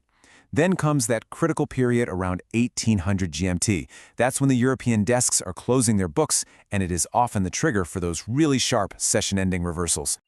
Okay, so we have a map of the trading day now. We understand the different territories, Asia, London, New York, but how do we actually navigate them in real time? We need a compass, right? A tool that can tell us which way the market sentiment is blowing within each session. And that compass is the pivot point. The best way to think of it is just a simple line in the sand. If the price is trading above it, the mood is bullish, and you should probably be looking to buy. If it's trading below it, the mood is bearish, and you should be looking to sell. It's a really simple but powerful way to gauge the market's immediate mood. And the classic formula for this level? It is beautifully simple. You just take the high, the low, and the close of the last period, Add them up and divide by 3. That's it. No complicated math, just a pure, simple average of recent price action. But, and this is the crucial part for Forex, a single daily pivot just doesn't work in a 24-hour market. So what we do is create a rolling pivot. By recalculating this line in the sand every 4 hours, our compass basically resets for each new phase of the trading day. This gives us a dynamic guide that reflects the sentiment in Asia, then adjusts for London, and then adjusts again for New York. So now we have a map and we have a compass, but the final and maybe the most important piece of this entire puzzle has nothing to do with charts or indicators. It has everything to do with you, the trader. And this might be the most important thing you hear today. The market is open 24 hours a day, but you are not. Trying to trade around the clock is an absolute recipe for burnout and terrible decisions. You know, there's a reason professional trading desks work in shifts.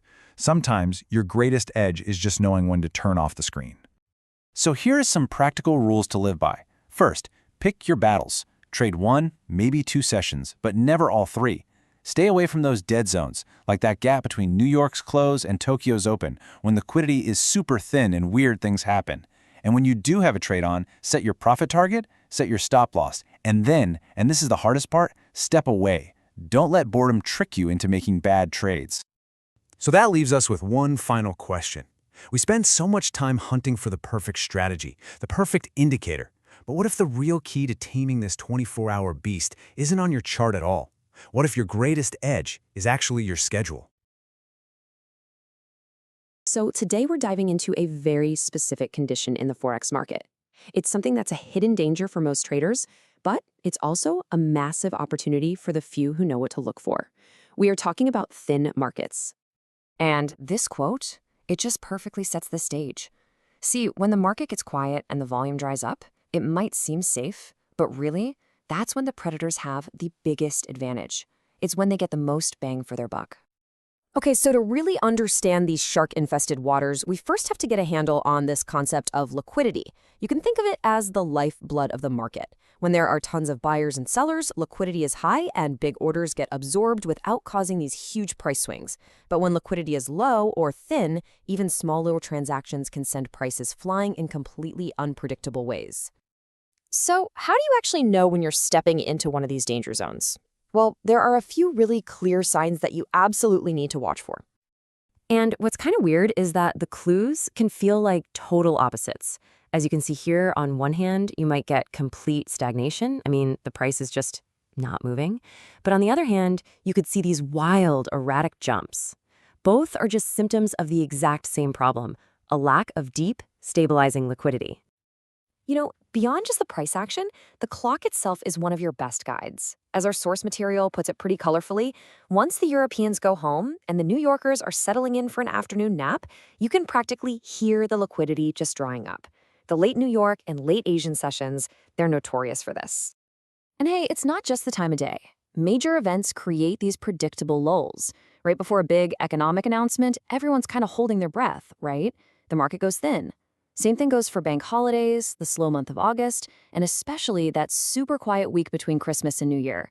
These are all prime times for market manipulation. Okay, so we've identified the environment. Now let's bring in the players, because this is where a thin market really sets the stage for a very specific kind of hunt. First up, we've got Joe Trader. Now, he represents your typical retail trader. He's looking at his charts, he sees a pattern he likes, and he's hoping to catch a quick, what seems like a low-risk trade before he heads off for the day. Just take a look at this chart. After a big, volatile drop, the price seems to have hit a floor, what traders call a clear level of support. I mean, this looks like a textbook opportunity. So Joe Trader does what seems totally logical. He buys, hoping for a bounce. And to protect himself, he puts his stop-loss order just a few pips below that support line. Makes sense, right? But Joe isn't the only one watching. In these quiet, thin waters, the institutional dealers, the sharks of our story, are lurking. And they don't see that support level as a floor. No way. They see it as a target, because they know exactly where traders like Joe have placed all their protective stop-loss orders. And this is where it all comes together. Right when the market is at its quietest, and Joe feels his position is pretty safe, the dealers, they coordinate and make their move. And boom, this is the attack in action. On the left, you've got Joe's setup. On the right, the result. The dealers initiate a quick, sharp sell-off. The price plunges just far enough to crash through that support level, triggering all those clustered stop-loss orders. Joe is taken out of his trade for a loss. And then, what happens? The price snaps right back up like nothing ever happened. It's a brutal, predatory move, but here's the twist. What if you didn't have to be the victim here? What if you could actually see this coming and trade with the sharks? You have to understand, this isn't just random market chaos. It's a calculated, predictable pattern. The very same setup that traps Joe Trader, well, that's the setup that can signal a really high probability trade for you if you know how to read it. So here's the playbook for trading with the sharks. First, you identify that exact same obvious setup, but instead of buying, you consider doing the complete opposite. You place a sell order right at or near that support level. Then, and this is the key part, you set your take profit target 10 to 20 pips below it, right in the kill zone where you expect those stops to get hit. You're planning to profit from the stop run itself. Then, you just wait and see if the dealers do all the heavy lifting for you. Okay, so after seeing this whole predatory dance play out, what is the single most important lesson to walk away with? It's this. In a thin market, that perfect, can't-miss trade you see in a textbook, that is often a trap. Obvious support and resistance levels are not safe havens. They are magnets for stop hunters. The crowd is almost always the target. And that really leaves you with a question. By understanding how the sharks operate, you change your entire perspective. You can see the traps before they're even sprung. So the next time you spot these conditions, which role will you choose to play? Will you be the hunter or the hunted?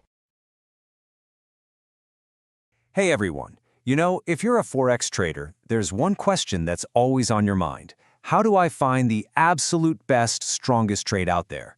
Well, today, we're going to look beyond the usual suspects, the major pairs, to uncover a really powerful tool that can give you a serious edge. Think about this. Every single time you put on a trade, you're not just risking your money, you're also paying this hidden price, a price that can honestly make or break your entire performance. It's called opportunity cost. It's the profit you could have made but didn't because your money was tied up somewhere else. I mean, it makes sense, right? The funds you lock into one position can't be used on another, maybe way more profitable one. This makes picking your trades just absolutely critical. You have to be sure you're putting your money on the pair that has the most potential to really move. Now, here's a super common trap that so many traders fall into. It's this dollar-centric view of the market, where you're only ever looking at pairs like the euro dollar or the pound dollar. But focusing just on those can totally hide what's really going on under the surface, making you miss a currency's true strength or weakness against everything else. And that is where your new secret weapon comes in, the cross-currency pairs. By keeping a close eye on pairs that don't involve the US dollar, like, say, the euro versus the pound, you can get this incredibly deep understanding of the market and pinpoint the absolute best opportunities. So how do you actually do this? Well, the best way is with what I call a big to small approach. You start with your big picture idea. Let's say you think the US dollar is about to rally. Then, you drill down into the sectors to find the weakest currency. Is it the euro or is it the pound? And then, you use that insight to pick your specific trade. Okay, enough theory. Let's just dive into a real-world scenario to see exactly how this works in practice. So, imagine your analysis is screaming that a period of dollar strength is coming. But here's the catch. You only have enough capital to bet against one currency. So you're looking at the charts and you've got to choose. Do you short the euro or do you short the pound? Which, as you know, traders often call cable. So what's it going to be? Do you short euro dollar or do you short cable? This is the exact kind of decision where our little secret weapon is about to make all the difference. All right, so here's the key. The answer isn't actually hidden in these dollar charts. Nope. To solve this puzzle, we have to look away from the dollar completely and instead check out the relationship between the euro and the pound directly. And here it is. Here's our clue. This chart isn't a dollar pair. This is the euro versus the pound. And look at what it's doing. It's fallen hard, and now it's testing a major support level. This one chart is about to tell us everything we need to know. So if you know your technical analysis, you're looking at this and you're thinking, okay, price is at a massive support level. It's totally reasonable to assume that the EUR-US GBP pair is probably going to bounce higher from here. The selling looks exhausted, and buyers are likely waiting to jump in. Okay, so let's connect the dots. If Euro GBP rises from this support level, what does that actually mean? It means the euro is outperforming the pound. It's the stronger of the two. And that tells us the pound is the weaker one. And when you're looking to short against a strong US dollar, you always want to bet against the weakest opponent you can find. And just like that, there's our answer. Shorting cable, the GBP USD, is the trade with the biggest potential profit. Why? Because any selling pressure on the euro would be kind of cushioned by its strength against the pound, but the pressure on the pound gets amplified. Now let's see how this actually played out. Now you might think the choice was just a 50-50 guess, but as we're about to see, using the cross to make a really informed decision made a massive, massive difference. And boom, here are the results. Just as we predicted, the Euro GBP cross bounced off that support. And that bounce basically acted like a slingshot for cable, amplifying the selling and causing it to drop almost 400 pips. Meanwhile, the euro dollar only fell about 200. That is a 200 pip difference. Let that sink in for a second. 200 pips of extra profit that was just left on the table by anyone who didn't bother to check the crosses. That, right there, is the power of this technique. Okay, so this isn't just some cool historical example. This is a framework you can and should apply to your own trading starting today. So let's break down how to do it. First things first, you've got to know which crosses to watch. Seriously, every single trader should have a dedicated currency page or a little dashboard set up in their trading software that focuses on these key crosses for each of the major currencies. And here's what that looks like in action. This is a yen page. Just by looking at these 4 charts together, you can see in an instant if the yen is getting stronger or weaker across the board. If all these pairs are moving together, you know for sure that the yen is what's driving the market. It gives you this immediate read on relative strength. All right, let's wrap this up. Here is your action plan. Number 1, always look beyond just the dollar pairs. Number 2, use that big to small method to find your overall theme and then narrow your focus. Number 3, before you even think about placing a trade, always check the relevant cross pair to confirm which currency is truly the weaker or stronger one. And finally, go build those currency dashboards. It is the single best way to stay on top of these crucial market dynamics. Look, this technique of using the crosses is really what separates a good trade from a great one. It's all about putting the odds in your favor every single time. So the final question I have is for you. Go look at your charts. What are your crosses telling you right now? Let's talk about something every single trader needs to understand: the stop-loss order. You've been told over and over that it's your safety net, right? It's your number one tool for managing risk. But what if I told you that following that textbook advice is the very thing that makes you a target? We're going to pull back the curtain on the hidden game being played in the markets.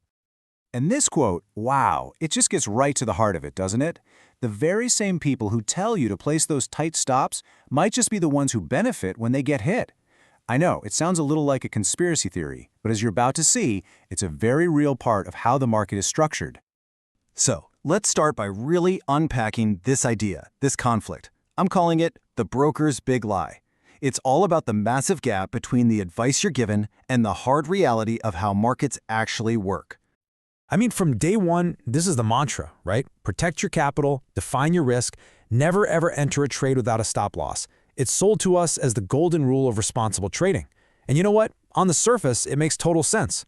But here's the question that changes everything. What if following this golden rule isn't just you playing defense? What if it's actually like painting a giant bullseye on your back for the bigger, more sophisticated players in the market?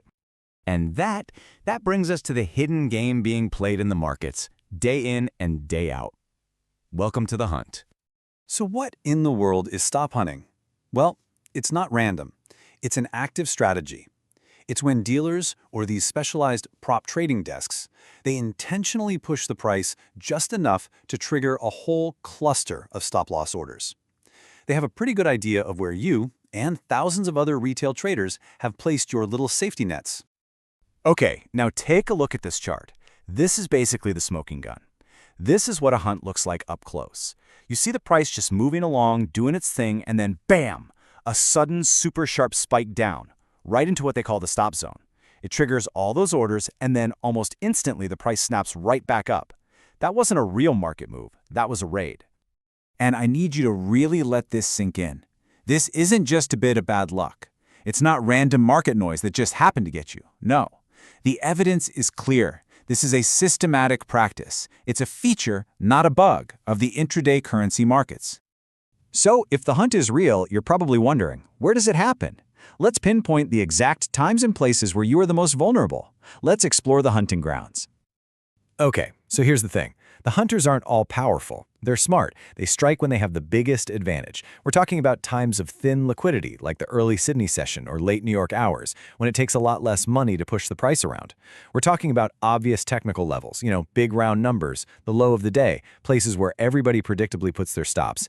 And this is a big one, the moments right before major news releases. And this chart just lays the problem out perfectly.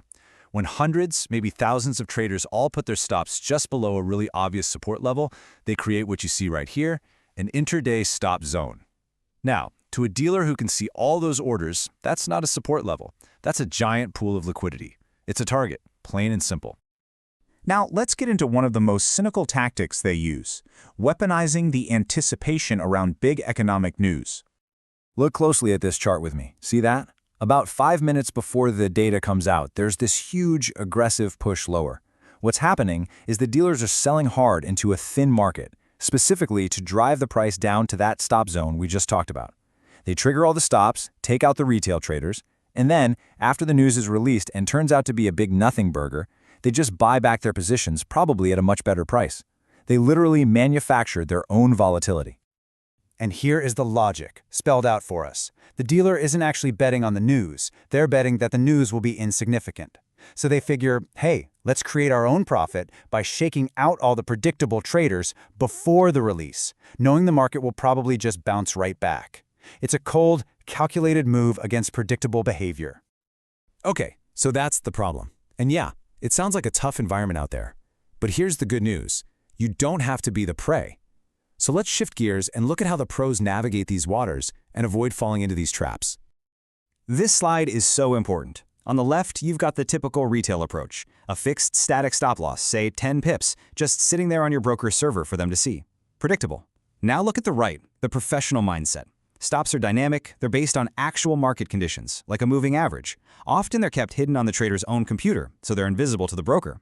And a trade isn't just a one-off bet, it's a position that's being constantly managed. It's a whole different game. And think about it for a second. Why 10 pips? Or 20 pips? It's just an arbitrary number. The market doesn't know, and it doesn't care about your fixed number. Intraday markets are just full of random noise that can easily take out a tight stop, turning what could have been a winning trade into a completely needless loss. So, how do you actually put all this into practice?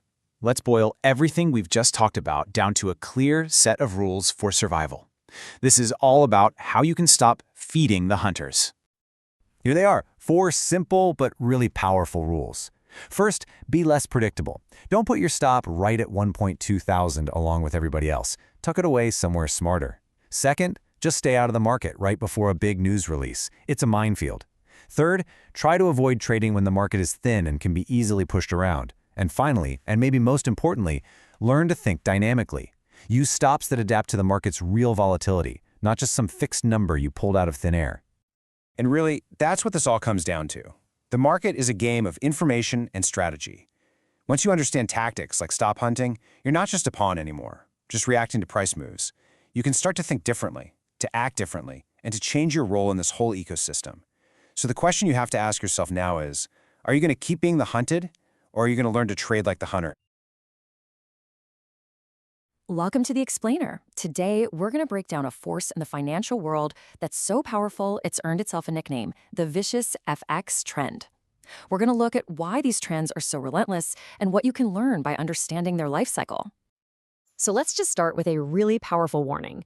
The experts put it bluntly. Fighting a strong currency trend is pretty much the cardinal sin of trading. These aren't just gentle waves. They are total tidal waves that can completely, and I mean completely, wipe out anyone who tries to swim against them. So what is it that makes these trends so uniquely powerful? And, more importantly, how can we learn to spot them before it's way too late? What's really fascinating is how they get started. An FX trend often doesn't begin with traders just speculating on a currency. A lot of the time, it's actually an unintended consequence of something else happening, like a booming stock market in another country that forces huge global funds to buy up the local currency just to get a piece of the action. So how does this whole thing build up? Well, these massive trends, they don't just appear out of thin air. They start slow, almost quietly, and they're led by a very, very specific group of players. We call them the smart money. Now, these aren't your high-risk speculators. No, they're the big, conservative institutions, think pension funds, who are always looking for fundamental value. They see that one country is offering higher interest rates, and they start moving their capital to earn that extra yield. It's a slow, steady, calculated move. And this chart of the Australian dollar from back in 2002 shows this perfectly. Look right here. You can see the interest rate differential, that's the gap between Australian and US rates, it starts to widen in the Aussie's favor. And almost right after that, the exchange rate begins this powerful climb. That right there is the smart money at work. So this first little nudge, it's like a small snowball starting to roll down a hill. That initial push gets noticed, and it starts to attract other players, like hedge funds, who just love to ride short-term momentum. Their buying pushes the price up even more, and suddenly, the trend starts to take on a life of its own. Okay, to really see how this all plays out, let's break down a classic, real-world example. A huge move in the US dollar versus the Japanese yen that happened back in 2005. We can actually dissect this whole thing into 4 distinct stages, from its quiet beginning all the way to its dramatic end. First, you have accumulation, then the hot money phase, then the final throwing in the towel, and finally the inevitable reversal. Now, take a good look at this chart. Each of those numbered sections lines up with one of the stages we just talked about. We're going to walk through this move step by step to see exactly how this trend was born, how it raged, and of course, why it finally came crashing down. It all begins with stage 1, accumulation. So at the time, Japan had interest rates near zero. The big institutions started borrowing massive amounts of yen for basically nothing, selling it to buy US dollars, and then investing those dollars in things that paid a higher yield. This is the famous carry trade, and it just quietly started nudging the currency pair higher and higher. Then we get to stage 2, and this is where this really fascinating psychological split happens. On one side, you've got the momentum funds, the hot money, who see the trend and just pile in, shoving it even higher. But on the other side, you have a lot of retail traders looking at their charts, seeing overbought signals, and thinking, okay, this has gone up way too much. It's got to come down. So they start betting against the trend, and they just get run over. And this brings us to a really crucial piece of market wisdom. By the time a trend is so obvious that literally everyone is talking about it, the pros who started the whole thing are probably already planning their exit. Which leads us right into stage 3, throwing in the towel. This is that final explosive move up. It's when everyone who is betting against the trend finally gives up, they're forced to buy, and that pushes the price to its absolute peak. But, and this is the key, this is also when the smart money from stage 1 starts to quietly sell their positions to all these enthusiastic newcomers. And all of this builds and builds to the most dramatic part of the entire story, the sudden collapse. When the trend finally broke, it wasn't a slow fizzle, it was a complete and total collapse. The USD/JPY pair plummeted 500 pips, and that's the smallest unit of movement for a currency pair, in just 2 days. It wiped out weeks and weeks of gains in an instant. So what caused it? A huge economic announcement? Some political crisis? No. The real catalyst was incredibly subtle, almost hidden. Over a single weekend, the Bank of Japan made a minor change to the margin requirements in the Tokyo metals market. That's it. But that tiny rule change forced some funds to sell gold, which cascaded into a panic, which then forced a rapid unwinding of all those yen carry trades. It was a butterfly flapping its wings, and a whole market crashed. And what's wild is that after the collapse, almost no analysts mentioned the gold market connection. They blamed it on technical chart patterns or just general economic fundamentals. They completely missed the real story, that tiny little domino that toppled the entire setup. Okay, so after seeing this whole life cycle play out from start to finish, what does it all mean for you? What are the key lessons we can take away from all this? All right, here's the really crucial takeaway. Understanding these stages is all about recognizing market psychology. It shows you that the biggest moves can start for the smallest reasons, and that the final, catastrophic reversal can be triggered by something pretty much everyone is ignoring. The real story isn't always in the big headlines. And this leaves us with the final provocative thought. The experts completely missed the real story back then. It really makes you wonder, in today's markets, what seemingly small detail, a subtle rule change, a little shift in some secondary market, is the real driver behind the next big move? In a world that's so obsessed with headlines, sometimes the most important clues are hidden deep in the fine print. All right, let's talk about one of the most intense, most chaotic, and frankly, most dangerous moments on the trading calendar, the Fed's interest rate announcement. It's this high-stakes game that just seems to burn most traders. So today we're going to break down how to actually play it, and maybe even win. So what is it that makes trading the Fed so incredibly tricky? I mean, on the surface, it should be simple, right? But in reality, those first few minutes after the announcement are an absolute minefield. We're talking about whiplash moves and these just brutal fakeouts that punish even the most seasoned traders out there. And this quote right here, it gets right to the heart of it. During all that chaos, it's not just a simple battle between buyers and sellers. No, there's a third player at the table, the dealer. And as it says, they are hard at work chopping up players on both sides of the market. They are actively, and I mean actively, working against the crowd. The craziest part is that the initial chaos isn't even about the interest rate decision itself. Most of the time, that's already priced in. The real battle is over the language, the specific words used in the Fed's statement. The market is literally tearing apart every single word to figure out if the tone is hawkish, hinting at future rate hikes, or dovish, hinting at cuts. And it's that uncertainty that just creates a total free-for-all. Okay, to really understand this trap, I want to tell you a little story, a cautionary tale, about a guy we're going to call Joe Trader. His story is the perfect example of how most retail traders get completely wiped out during these announcements, and it's exactly what we need to learn how to avoid. So, the announcement hits, and bam, the price instantly spikes up. Joe sees this first big surge, and that fear of missing out, that FOMO, kicks in hard. He jumps right in, he buys the market, he goes long, totally convinced that this is it, this is the real move. He sets his stop loss just a little bit below the action, thinking, okay, I'm safe, I'm protected from the noise. But here's the kicker. The big dealers, they see the retail crowd piling in just like Joe. And what do? They fade it. That means they start betting against the move. They start selling, and selling hard, pushing the price down for one single reason: to hunt that huge cluster of stop-loss orders, including Joe's. And you can see it right there. The reversal begins, and it's aiming straight for those stops. And the scale of this manipulation, it's just staggering. The price can swing over 200 pips, that's the smallest unit of price movement, in this wild round trip. It takes out all the buyer's stops on the way down, then whipsaws right back up to take out the seller's stops, only to end up pretty much exactly where it all started. It is pure manufactured chaos. It's frustrating, isn't it? But what if we could understand what's actually happening behind the curtain? Well, let's open up the dealer's playbook and see the game from their point of view. This is where everything changes, where we go from being the victim to being the strategist. So the core strategy they use is something called stop hunting. See, they're not just reacting to the market like the rest of us. They're actively pushing the price toward known areas where they know tons of stop-loss orders are clustered. And why would they do that? Because when those stops get triggered, it creates this forced wave of selling or buying, and that gives them the liquidity, the fuel they need to fill their own massive positions at much better prices. And this chart, this shows the entire sequence in action. Look, first you get that initial messy spike. That's just dealers clearing their books right after the news. But then the real game begins. Notice how the market makes this deliberate, focused push down? That's the hunt. It's going right for all those obvious stop-loss orders that are just sitting there, right below the recent low. Okay, so we've seen the trap. We get the dealer's playbook now. So what's next?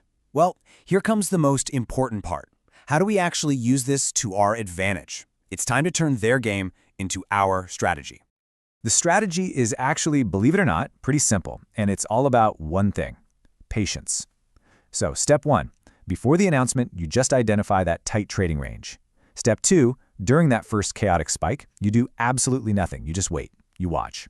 Step 3, you look for that deliberate stop hunting push outside of the range we just identified. And finally, step 4, you fade that move. You trade against it, back into the range, and by doing that, you're aligning yourself perfectly with what the dealers are doing. And I gotta tell you, this pattern is incredibly consistent. Just look at this example here. On the left, you see the market is quiet. It's consolidating in that tight pre-news range. Then on the right, boom, the announcement hits, and we see the classic stop hunt. A sharp spike to take out the buyers above the range, then a violent reversal to take out the sellers below the range, and then it just comes right back to the middle. It's the dealer's signature move, printed right there on the chart for us to see. So to wrap all this up, let's boil everything we've learned down into a set of simple, really powerful rules. Think of these as your new maxims, the rules of the game that should guide your thinking every single time you face a major news release like this one. These are the rules to live by. First, never ever chase that initial spike. You have to assume it's a fake out. Second, get good at identifying the obvious stop levels because you know that's the dealer's target. Your job is to fade those moves that break the pre-announcement range. And it all really comes down to this last point. Be a trader who reacts to the price action, not an economist who's trying to predict the news. And that really brings us to the final question, doesn't it? Now that you're armed with this knowledge, the next time the Fed makes an announcement, you've got a choice. Are you going to fall into the same trap as Joe Trader, chasing that first move and getting stopped out? Or are you going to wait, identify the dealer's game, and trade it right alongside them? The choice is yours. All right, let's talk about one of the craziest, most chaotic moments in any trading day, a major news release. We're going to break down how the pros look at this volatility not as some random gamble, but as a calculated opportunity. And they do it using a really powerful strategy called fading the news. But first, let's just start with a question that has probably driven you nuts at some point. Have you ever seen some huge blockbuster economic number come out, you expect the market to just take off, and then you just watch in disbelief as it does the complete opposite and tanks? It feels totally irrational, right? Well, believe it or not, there's a logic to the madness. Let's dig in. So, the very first, most critical piece of this whole puzzle, it actually has nothing to do with the news itself. Nope. It's all about what the market was doing long before that headline ever hit the screen. It's all about the prevailing, unstoppable trend. Okay, so in our case study here, we're looking at the euro versus the US dollar on a 4-hour chart. And what do you see? I mean, there's no mystery here. For weeks, the euro has been in a clear, powerful downtrend. This isn't just random market noise. This is the dominant intention of the market. And this one single fact is more important than almost anything else that's about to happen. And that leads us to this fundamental principle. This is really the mantra of professional dealers. While amateur traders are busy looking for any little reason for the trend to finally reverse, the pros are doing the opposite. They're looking for any and every opportunity to join the trend. The trend is their North Star.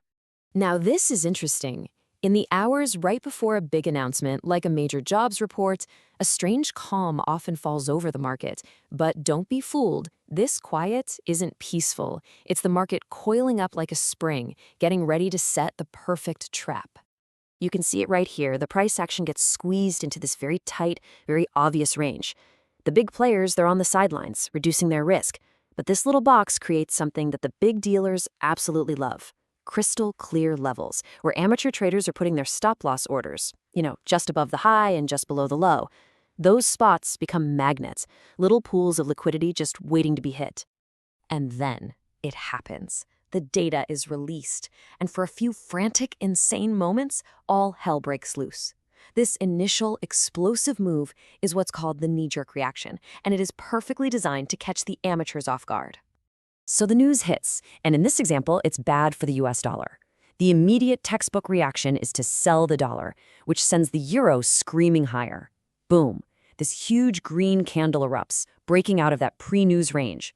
Amateur traders, let's call him Joe Trader, he sees this and thinks, this is it, the trend is reversing, I gotta get in. And he jumps in, buying the breakout. Let's just break this trap down step by step. First, the data triggers a violent spike, but it's against the primary downtrend. Second, the amateurs, fueled by emotion, chase this move and buy. But here's the crucial third step. The move quickly runs out of gas. There's no real money demand behind it. There are no large institutions buying up here with them. It's a totally hollow move. So while Joe Trader is getting all excited, buying the top, the professionals are doing the exact opposite.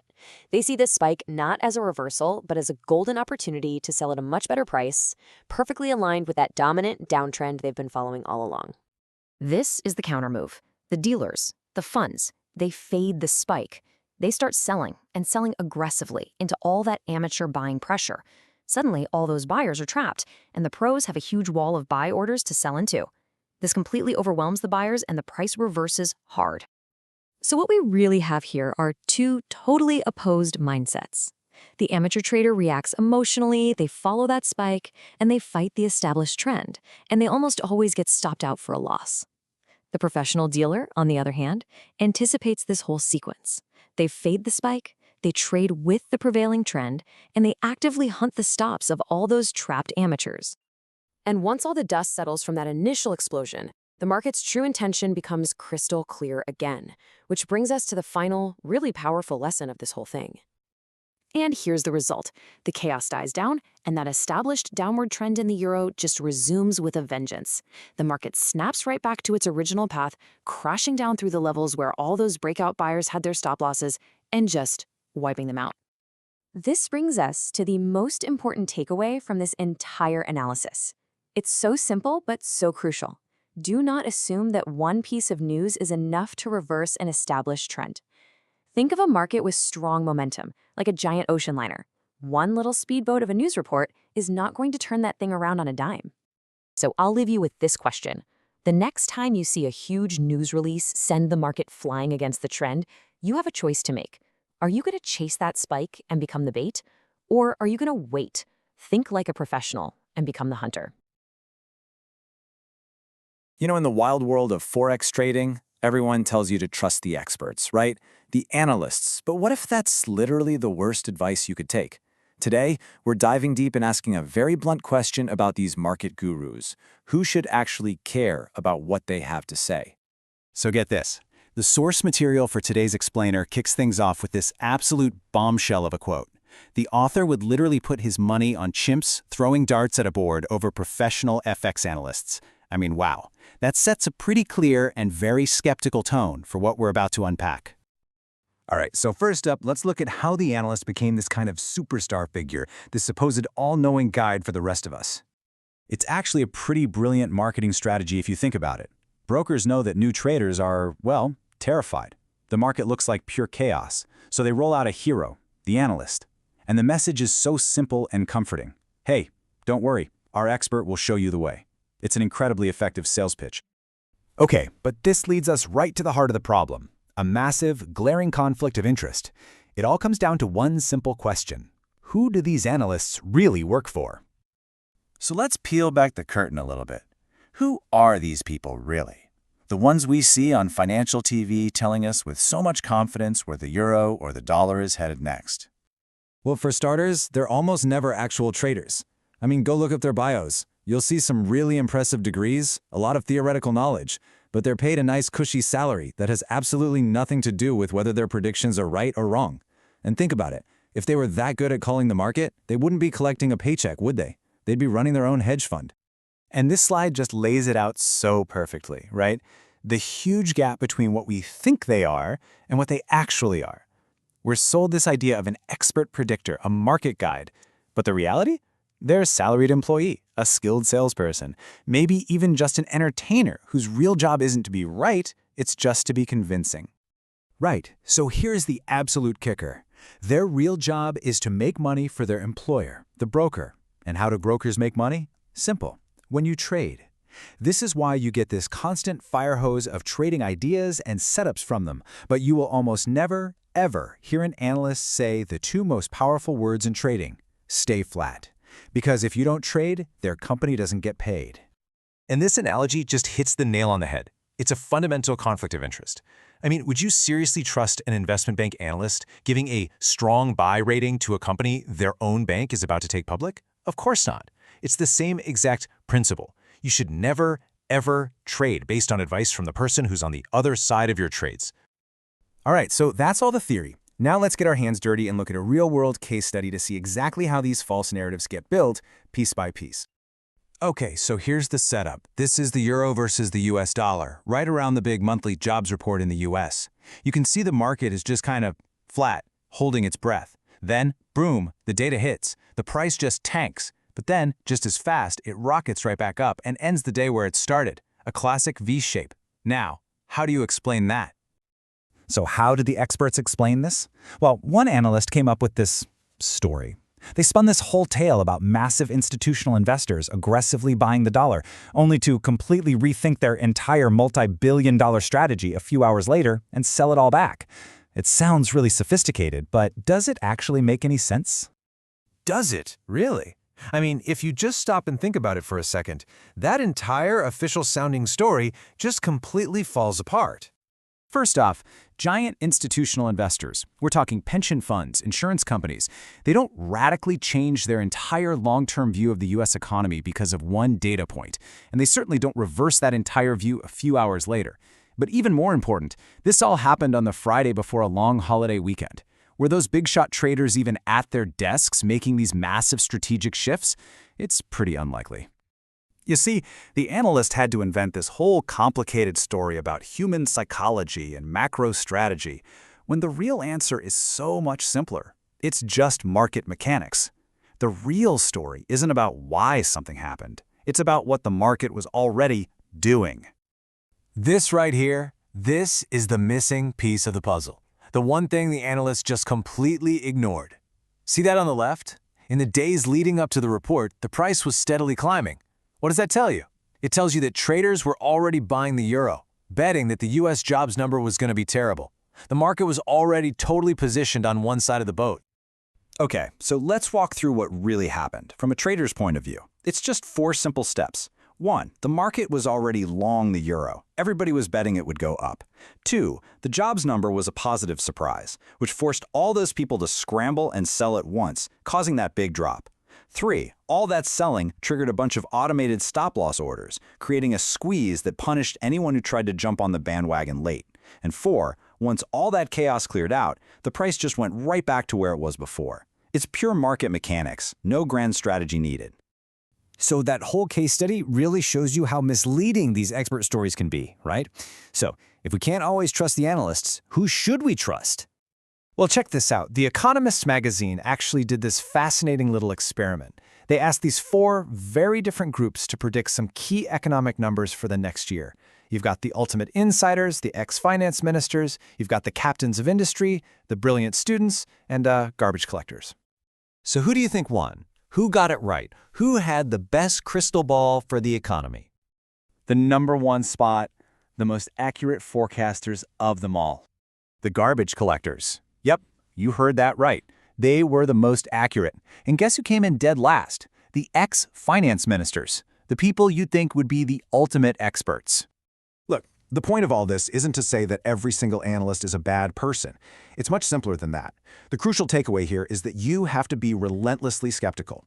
You have to question the narrative, especially when the person telling the story has something to gain from what you do next. So, I want to leave you with this one thought.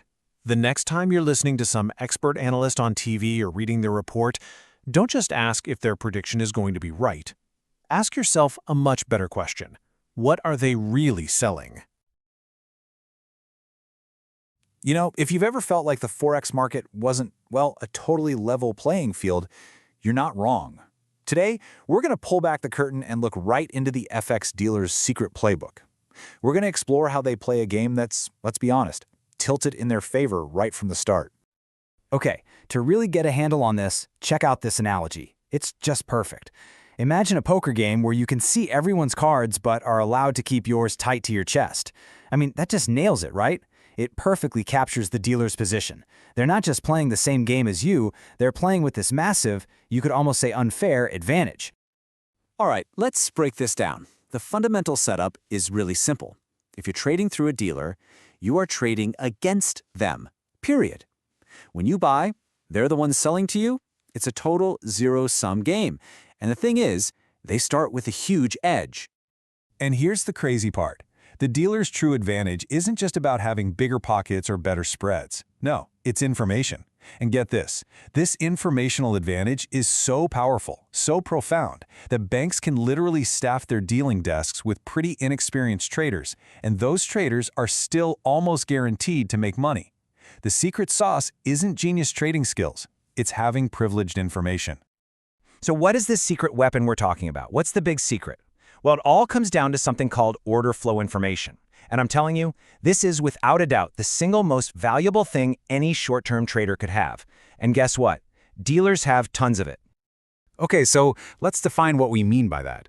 Order flow information is basically the dealer's privileged real-time knowledge of all their customers' buy and sell orders. And why is that so important? Well, because those huge order flows are what actually move the market's price during the day. So having this knowledge, it's literally like getting a sneak peek into the future, even if it's just for the next few minutes or hours.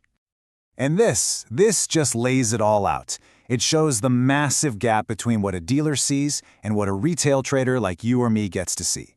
We're looking at public price charts, right? Technical indicators. A dealer? Oh no, they see the actual order book. They know exactly where big clusters of stop losses are sitting. They have this slang for it, a yard of stops under the figure. They even know who the big players are, the Russian guys or whoever is making the big moves. We're talking about two completely different realities. Okay, take a look at this chart. This is a perfect example of what we're talking about. This shows the insane effect of one single huge order. We're talking $3 billion hitting the market. Boom, the price just crashes 50 pips. Now, for a dealer who knows that order is coming, that's not a risk. That's what the source material calls a free ride. They can just get in front of it, and it's practically guaranteed money. All right, so dealers have this incredible information, but they don't just sit on it, right? Of course not. They actively use it. And this leads us to a practice called front running. And you might be really surprised to find out just how standard this is. And I want to be super clear about this. In the world of FX, front running is considered standard practice. We're not talking about some shady back alley deal here. According to our source, it's just how the business works. A dealer sees a huge customer order coming in, and they'll often just piggyback on it. They'll trade for their own account first to make a quick, super low-risk profit. And here you can see it in action. Look at this chart. See that dotted line? That's when the official data was released to the public. But look just seconds before that line. See that sharp drop in GBP/USD? That is front running. That's traders who got the info early, selling off and getting a sweet 20-pip head start on everyone else. So what this all boils down to is an information chain. Think of it like this. Step 1, some big player needs to move billions of dollars. Step 2, the dealers and their absolute best clients get the first call. They find out what's about to happen. Step 3, they trade on that information before anyone else knows. And finally, Step 4, the news eventually trickles down to your newswire. And by then, it's old news. This is exactly why you always hear that phrase, buy the rumor, sell the fact. So I know what you're probably thinking. This all sounds pretty discouraging, right? It sounds like the game is completely rigged against the little guy. So what's the point? If the game is rigged, can you actually still win? Well, the answer is yes.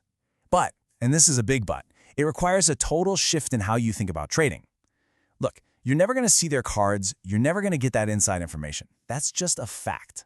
But what you can do is learn to adopt their strategy. You can learn to trade like a dealer. So, what does that mean? What's the dealer mentality? Okay, 3 key things. First, go with the flow. Stop trying to fight those giant market-moving orders. You can't win. Second, fade the news. This is huge. It means being super skeptical of public information. By the time a news story hits your screen, the smart money has probably already made its move. And third, hunt for high-probability setups. Dealers aren't gamblers. They focus on low-risk trades, and you should too. And does this actually work? Well, yeah. I mean, check this out. The source material looked at a classic high-probability setup that dealers use, called the big figure trade, and its historical success rate, over 70%. That just goes to show you the power of hunting for these kinds of setups instead of just reacting to every headline that flashes across your screen. Okay, so how can you actually start reading the footprints they leave behind? Well, a few things. You need to watch price action really closely, especially around key times like the daily fixing times. That's when you can see clues of what the dealers are up to. You could also use public info, like the weekly CFTC report, to see if the big players are all crowded on one side of a trade. And maybe most importantly, you have to learn to recognize when you're just late to a move. That's a huge part of it.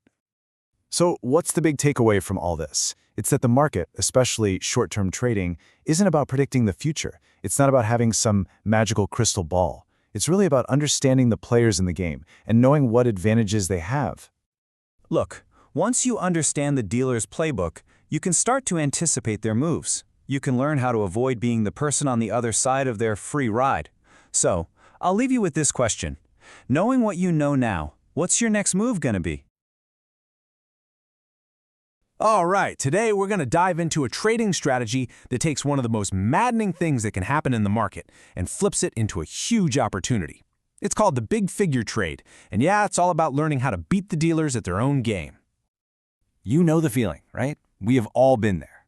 You're in a trade, it's going great, and then, out of nowhere, this sudden, violent spike comes in, takes out your stop loss, and then it immediately snaps back and goes exactly where you thought it would. It feels like the market's out to get you personally. And this quote just hits the nail on the head. It's that feeling, that gut punch of knowing you were right about the direction, but you still lost money because of some split-second nonsense. It is beyond frustrating. But what if I told you that wasn't just bad luck? That's right, that move, that spike, it's often not random at all. It's a well-known phenomenon, and it even has a name. It's a stop hunt. And once you understand how it works, you can start to turn this whole thing to your advantage. So if we want to beat the dealers, we have to start thinking like the dealers. So let's pull back the curtain, take a peek inside their playbook, and figure out what is actually going on during one of these stop hunts. The absolute key to this entire setup is something called a big figure. You know what I'm talking about. The big, clean, round numbers on the chart, like 150.00. These levels are psychologically huge. They're like magnets that just attract a ton of attention and, more importantly for us, a ton of orders. So check out this chart. This is the classic setup right here. We've got a currency pair. In this case, it's Euro JPY, and it's making a really strong one-way push, right up to that big figure of 150. Now, what do a lot of traders do? They see that as a resistance level, they go short, and they put their protective stop-loss orders just on the other side of that big round number. But here's the thing. While retail traders see resistance, the dealers, well, they see something completely different. They see a giant pool of liquidity. They know exactly where all those stop orders are clustered together, and they will literally mount an attack to shove the price just high enough to trigger every single one of them. That is the stop hunt. So what makes this possible? Well, it all comes down to a really important difference between the big banks and your retail broker. See, when that spike happens, liquidity in the real interbank market can just vanish. But your broker, they're often on the hook to fill your stop-loss order at a fixed price. And that obligation? That's their weakness. That's our opening. Okay, now for the fun part. Now that we know the game that's being played, we can stop being the victim. It's time to start using the dealer's own aggressive tactics against them. Let's flip the script on them. So here's the core idea, and it's so important. The big figure trade is not about fighting the dealers. No way. It's about anticipating their move and basically just riding their coattails. We're going to use their hunt for stops to get us into a lightning-fast, high-probability trade. And there are two really beautiful things about this strategy. First, and this is the most important part, your risk is totally defined from the get-go. You know exactly what you stand to lose. And second, just as a little bonus, you get to be a real thorn in the side of the very people who are trying to hunt you down. You gotta love that. Okay, that's enough theory, let's get practical. How do you actually pull this trade off? Here's the step-by-step guide. It's really a simple two-step process. First, you spot the setup we've been talking about, that strong trend barreling towards a big, obvious round number. And second, instead of placing a stop-loss above that figure, you place your entry orders, your sell orders, right where you know everyone else's stops are sitting. You're basically setting an ambush. And here's exactly what that looks like on the chart. You're not just placing one order. See how the sell orders are layered? They're right at the figure and then a little bit above it, kind of like setting a net to catch that spike. And just as important, you have a predefined stop way above for your whole position, and a really tight take-profit target just below the figure. And here's the magic. Just look at this tick chart. The price screams up, our first two sell orders get filled in an instant, and then just as fast, the price completely collapses back down and smacks our take-profit order. The whole shebang is over in a flash. So how fast was it? The entire trade, from the moment we got in to the moment we got out, took just 10 seconds. That's it. That is the power you get by riding the dealer's momentum. And what was the result for 10 seconds of work? A quick 11 pips of profit. See, we're not trying to call a major market top here. We're just grabbing a few pips from the volatility that the dealers themselves are creating. Now zoom out a bit and look what happened right after our trade was done. The price just completely fell off a cliff. And this just proves our whole theory. That spike was totally artificial. It was only there to trigger the stops. Once that job was done, the price had no reason to be up there and it dropped like a rock. Now, this strategy is really powerful, but let's be clear, it is not a silver bullet. Like any tool, you have to know how to use it and, just as importantly, when to use it. So let's go over some crucial rules for the road. First off, you got to understand that this isn't some one-off trick. This is a recurring pattern in the market. I mean, look at this. Here's another example on a totally different pair, Euro-USD, around the 1.2800 big figure. You see the exact same thing, a crazy fast spike right through the number, and then an immediate reversal. But, and this is a really critical reality check, it doesn't always play out perfectly. Sometimes the price will run up towards that big figure and just fall short. It never actually triggers your orders. No strategy is 100% foolproof, and you have to be mentally prepared for the times it just doesn't work out. So, to put it all together, here are the keys you absolutely have to remember. Number 1, you must be prepared ahead of time. This is not a trade you can chase. 2, have an exit plan. If it doesn't reverse in about 15 minutes, just get out. 3, this strategy works best on the first test of a big figure after a nice trend. And finally, always remember the goal. You are not trying to pick a market top. You're just scalping a few low-risk pips from the dealer's own game. And that's the big figure trade. It's really about shifting your whole perspective, learning to see what the dealers see, and then using that knowledge to your advantage. So the next time you see the price screaming towards a big round number, you won't just see a line on a chart. You'll see a potential battlefield. And now you've got a playbook to navigate it.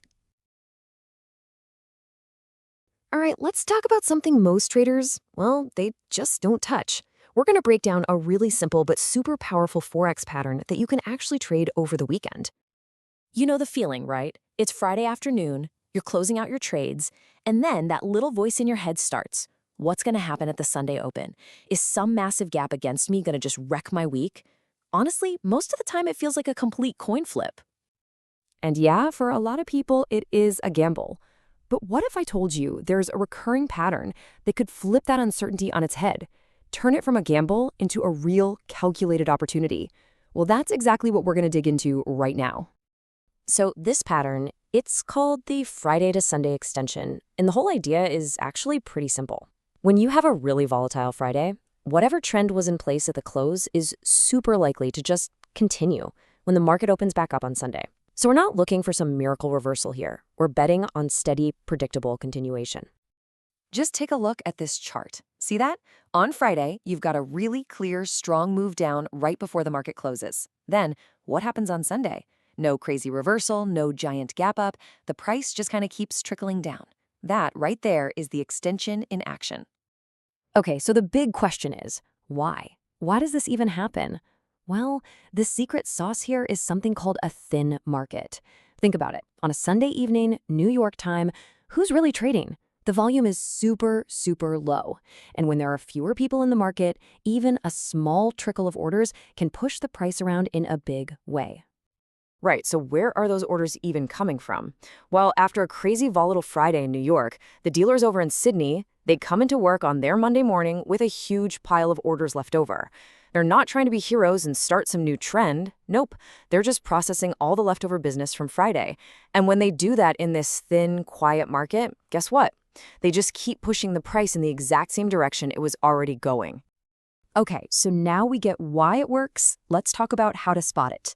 The whole thing breaks down really nicely into 3 key phases. So, phase 1, you need a catalyst. This is usually some big economic news on a Friday that causes a big spiky move. Phase 2, this is our entry window. It's between 3 and 5 p.m. New York time. All the big players have gone home, liquidity just dries up, and the price just kind of drifts. That's our cue. And finally, phase 3, the Sunday extension itself. That's when those dealers in Sydney clock in and push the price right where we want it to go. And this chart, man, it just lays it out perfectly. Look at number 1. That's the huge spike from the NY data release. Classic. Then check out number 2. See how the price just kind of chills out in that 3 to 5 p.m. window? That's where you'd get in. And then, bam, Sunday open. Number 3, the extension kicks in and the price just keeps on climbing. All right, so understanding the parts is one thing, But how do you actually trade this? How do you put your money on the line? Let's walk through the playbook. It's actually really straightforward. Now, what's really cool about this trade is that it totally goes against what most retail traders are thinking. You know, after a 300 pip drop, what does everyone want to do? They want to be a hero and call the bottom, right? Buy the deeply oversold market. But the pro move, the higher probability play, is to realize that a reversal is way less likely than just more of the same.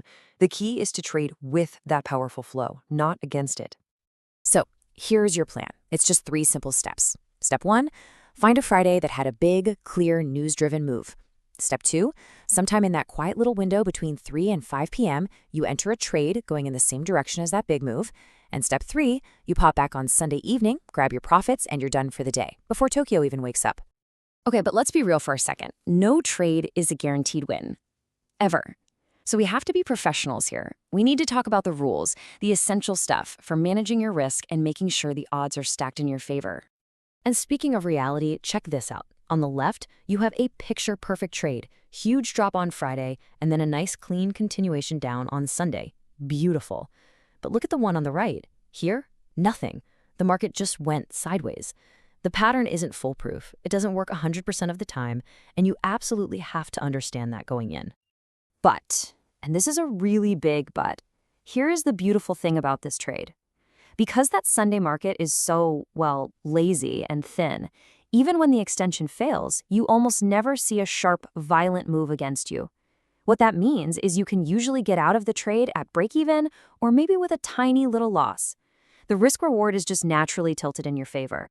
Now, to really maximize your chances, there are some hard and fast rules. First, you only want to trade the major US dollar pairs. Why? Because that's usually where the big Friday news hits. Second, you have to avoid the Aussie and the Kiwi dollar. Their markets are wide awake when Sydney opens, which completely kills our whole thin market advantage. And finally, and this is a big one, check the calendar. If there's a G7 meeting or some big election over the weekend, all bets are off. Just stay away. So what are we actually aiming for here? Look, we're not trying to hit a grand slam and retire. This is a high probability scalp. It's designed to consistently pull a modest but very real 10 to 30 pips out of the market. It's all about consistency, not about buying lottery tickets. I mean, how cool is that? You spot the setup Friday afternoon, you put on your trade, and then you're done. You go enjoy your weekend. You're literally making money while you're sleeping, or out with friends, or watching a movie. It's just a fantastic concept, really. But, you know, when you boil it all down, the biggest takeaway here isn't just this one pattern. It's the thinking behind it. This whole thing works because it takes advantage of a common sense idea that's just wrong. So the real question I want to leave you with is this. What other bits of conventional wisdom out there in the market are just sitting there, waiting for someone like you to question them and turn them into a real opportunity? Welcome to The Explainer. Today, we're going to pull back the curtain on the retail Forex market. We're going to dig into a really clever insider strategy that, believe it or not, uses a broker's own technology against them to lock in some pretty much risk-free profits. Okay, let's get into it. All right, let's kick things off with something every trader knows all too well. It's called slippage. And this quote, I mean, it just nails it, doesn't it? It always feels like a one-way street. Price moves against you? Oh yeah, you'll feel that. But when it moves in your favor, crickets. It really does seem like the house always wins. So what's actually going on here? Well, when the market's moving fast and a price gap opens up, dealers are pretty quick to pass any losses from that gap right on over to you. But if that gap happens to go in your favor, you better believe they're pocketing that difference. It's a built-in disadvantage, and it's just part of the game for most retail traders. But what if I told you there's a crack in the system? A little glitch born from the very same technology they use to send you prices that you could actually flip around and use to your advantage. It all comes down to something called price latency. It's just a fancy term for that tiny delay between when the real market price moves and when your broker's platform finally gets around to showing you that move. And that tiny delay, well, that's the key that unlocks this whole thing. And this is what's so cool. It completely reframes the idea of latency. It's not just a bug, it's a feature. Think about it. It's like getting a 1-second glimpse into the future of the price your broker is about to show you. It's basically a tiny financial time machine. Now, you're probably thinking, Come on, how much of a difference can a split second really make? Well, let me tell you, when things get volatile, like right after a big news announcement, that tiny little lag can suddenly become a massive price gap between your broker's quote and where the real market is actually trading. So, the big question is, how do you actually use this time machine to your advantage? How do you capture what are, for all intents and purposes, risk-free pips? Well, it boils down to a pretty simple 3-step plan. And honestly, it's surprisingly straightforward. Step 1, you've got to find a source of prices that's faster than your own broker. This could be another broker's demo account, maybe a professional data feed. Step 2, you put them on your screen, right next to each other. And step 3, you wait.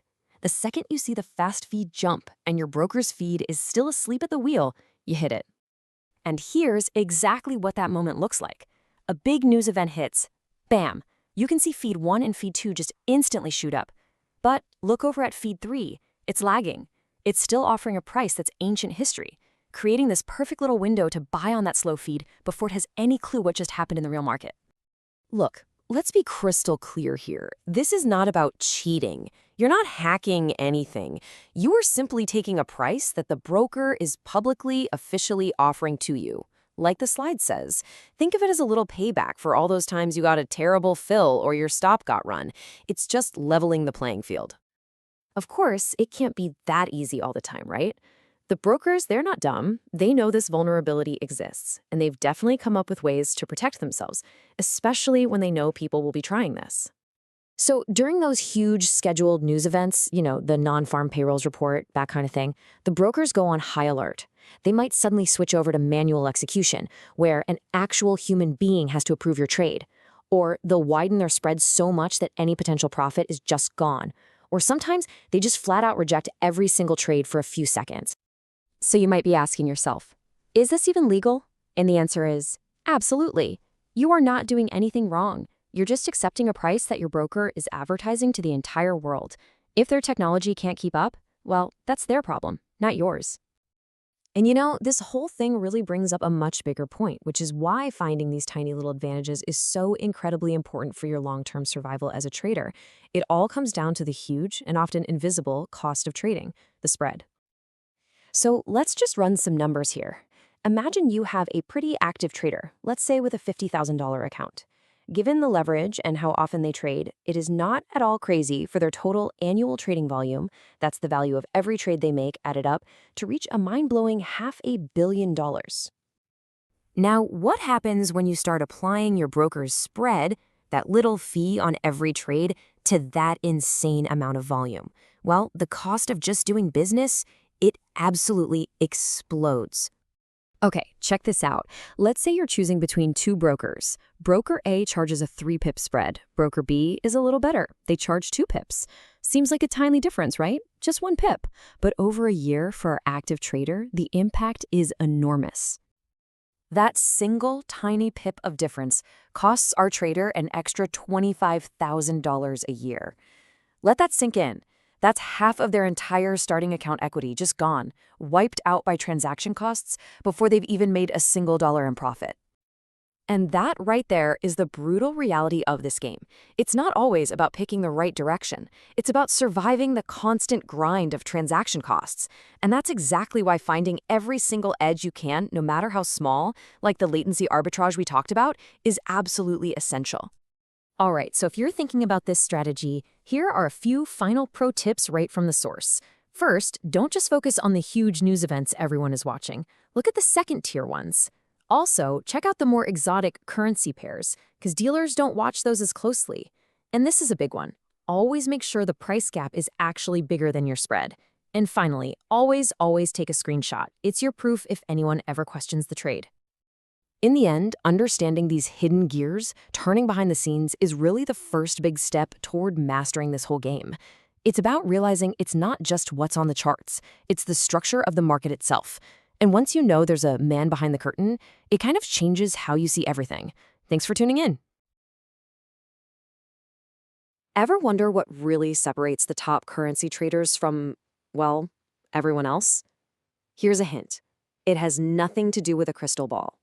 It's all about having a process. So in this explainer, we're going to pull back the curtain and show you exactly how the pros prepare, how they execute, and maybe most importantly, how they escape the foreign exchange market. You know, it's easy to think of currency trading as this far-off thing that only bankers and skyscrapers do, but it's not. The price of your morning coffee, what you pay for gas, the value of your entire savings, it's all being pushed and pulled by these global currency moves. This isn't just some abstract market. It's a force that's shaping your financial reality right now.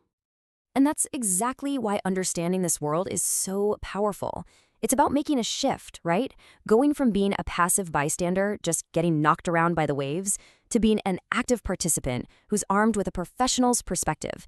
And that is your first step. Okay, so if you want to trade like a pro, you've got to start by seeing the market the way they do.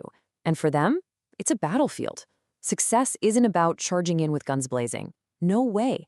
It's about understanding the landscape, knowing where the dangers are, and having a rock-solid strategy before you even think about risking a single dollar.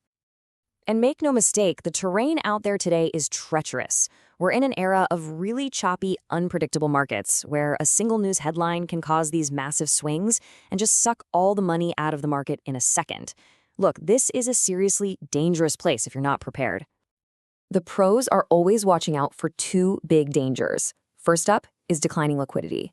Think of it like this. There's less and less water in the swimming pool, but more and more people are trying to jump in. When a crisis hits, it gets really hard to get your money in or out. And second is rising correlation. That just means that in a panic, everything moves together. When stocks, bonds, and currencies all start dropping at once, there's just nowhere left to hide. Understanding these two things is crucial because it proves that without a plan, you're not trading, you're just gambling. So where do you start? Well, that plan kicks off every single morning. It's not about waking up, scrolling through the news, and looking for some hot tip. It's a disciplined, repeatable process, like a general's daily briefing before the battle begins. Let's really double down on this battlefield idea for a second. As the general, it's your job to get up on the hill and survey the entire landscape. You need to understand what the other side might do, and you absolutely need to know the strengths and weaknesses of your own forces before you commit them. Your capital? That's your army. You don't send it into a fight without a clear strategy. So here it is, the pros 3-step morning briefing. It's simple. First, you zoom way out to see the big picture, the long-term trend. Second, you zero in and define the most likely trading range for today. And third, and this is key, you plan your scenarios. What are you going to do if the market breaks higher? What's the plan if it collapses? By planning this all out beforehand, you take the emotion completely out of the game. So let's see what step 1 actually looks like. See on the left? That's a daily chart. It helps you spot the really big, significant patterns, like a major trend line that just broke. You have to know the history to understand the present. Now look at the right. That ribbon thing? That's a moving average ribbon, and it gives you an instant visual read on the trend's health. Is it strong and fanning out? Or is it getting weak and tight? Maybe signaling a big reversal is coming. All right, our game plan is set. Time to get in the fight. Now, winning isn't just about picking the right entry point. It's about reading the market psychology in real time. It's about understanding the story that the price action is telling you, minute by minute. So how in the world do they do it? How do the pros literally smell blood in the water when the rest of us just see chaotic noise? Well, it all comes down to one thing: recognizing when one side of the market is trapped, vulnerable, and about to panic. And this right here is a perfect example of a classic trap. So at point 1, you can see the sellers are in control, pushing the price down. But the most critical moment is at point 2.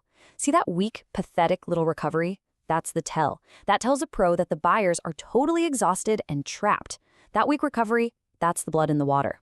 So at point 3, the big players, the dealers, the stop hunters, they shove the price through a key level on purpose, just to trigger all the stop-loss orders from those trapped traders. And just like that, bam, the trap is sprung. Once the last of those weak sellers has been forced out, all the selling pressure is just gone. The market is now completely flooded with short positions, and that creates the perfect setup for what's called a short squeeze. The dealers, knowing everyone is betting on a drop, viciously reverse the market's direction, causing a lightning-fast rally that inflicts maximum pain on everybody who chased the move down. So how on earth do you trade in this kind of chaotic environment without getting caught in these traps? Simple. You use tools that force you to be disciplined. This chart shows how moving averages can act as a sort of dynamic guardrail for your trades. At point 1, you can see a clear entry for a short position as the price comes up and tests that moving average. Then, at points 2 and 3, you have a predefined, unemotional signal to get out when the price crosses back over. It takes all the guesswork and emotion out of the trade. Okay, now we're going to talk about what might be the single most important skill any trader can ever learn. And it's not about finding the big winners. It's about how you manage the losers. What do you do when a trade goes horribly, disastrously wrong? The amateur basically has 2 moves. They either panic and sell everything for a huge loss, or they switch to hope mode, praying for a reversal that usually never comes, which leads to an even bigger loss. But the pro, they have a third option: strategic management. They actively trade their way out of the bad position. Now, this is a crucial mindset shift. Once you realize the market has proven you wrong, your mission changes completely. It's no longer about being right or trying to make a profit. Your one and only objective is to reduce your position, regain your flexibility, and minimize the damage. You're trying to reduce your loss, pip by pip. Okay, let's walk through a total disaster step by step. A trader builds up a short position in the US dollar against the Japanese yen from points 1 to 4. They're convinced it's about to fall, but they are dead wrong. The market rallies hard against them, and by the time we get to point 5, they are sitting on a massive, account-threatening loss, way outside their original plan. This is when panic sets in. But the pro doesn't panic. First thing they do is accept they were wrong. Pride has no place here. At the very first small dip, you see it there at point 6, they cut part of their position. Now, yeah, that's a realized loss, but it frees up vital mental and financial capital. Then, as a new, smaller trading range starts to form up at point 7, they use that freed up capacity to make small, quick trades, shorting the top, buying the bottom, to slowly chip away at that big original loss. So let's break this incredible technique down into 4 simple steps. First, you unload part of your position to get your flexibility back. Never, ever add to a losing trade. Second, you wait. You let the market calm down and form a new range. Third, you actively trade that new range with a smaller size to start offsetting your initial loss. And finally, remember your goal. It's to minimize the loss and get out, not to magically turn a loser into a winner. It's about living to fight another day. So how does all of this, the planning, the execution, the escapes, how does it all come together into a single winning mindset? What is the true edge that lets a professional survive and thrive year after year? It really starts with this classic Wall Street saying. Professionals know that if a trade just feels wrong or the market isn't behaving the way you expected, the time for thinking is over. It's time to act. You don't analyze it to death. The best move is often just to get out of the position entirely, clear your head, and protect your capital for the next battle. And that, right there, is the ultimate takeaway. Professionals know they cannot predict where the market is going next week or even in the next hour. Their success, their real edge, comes from having a disciplined process to manage risk, to read what's happening right in front of them, and to handle whatever the market throws at them, right here and right now. They build their process through relentless preparation, strict discipline, and a ruthless focus on managing their risk. They know exactly what it is that sets them apart from the crowd. So the final question is, after seeing all this, what are you going to do to find your edge?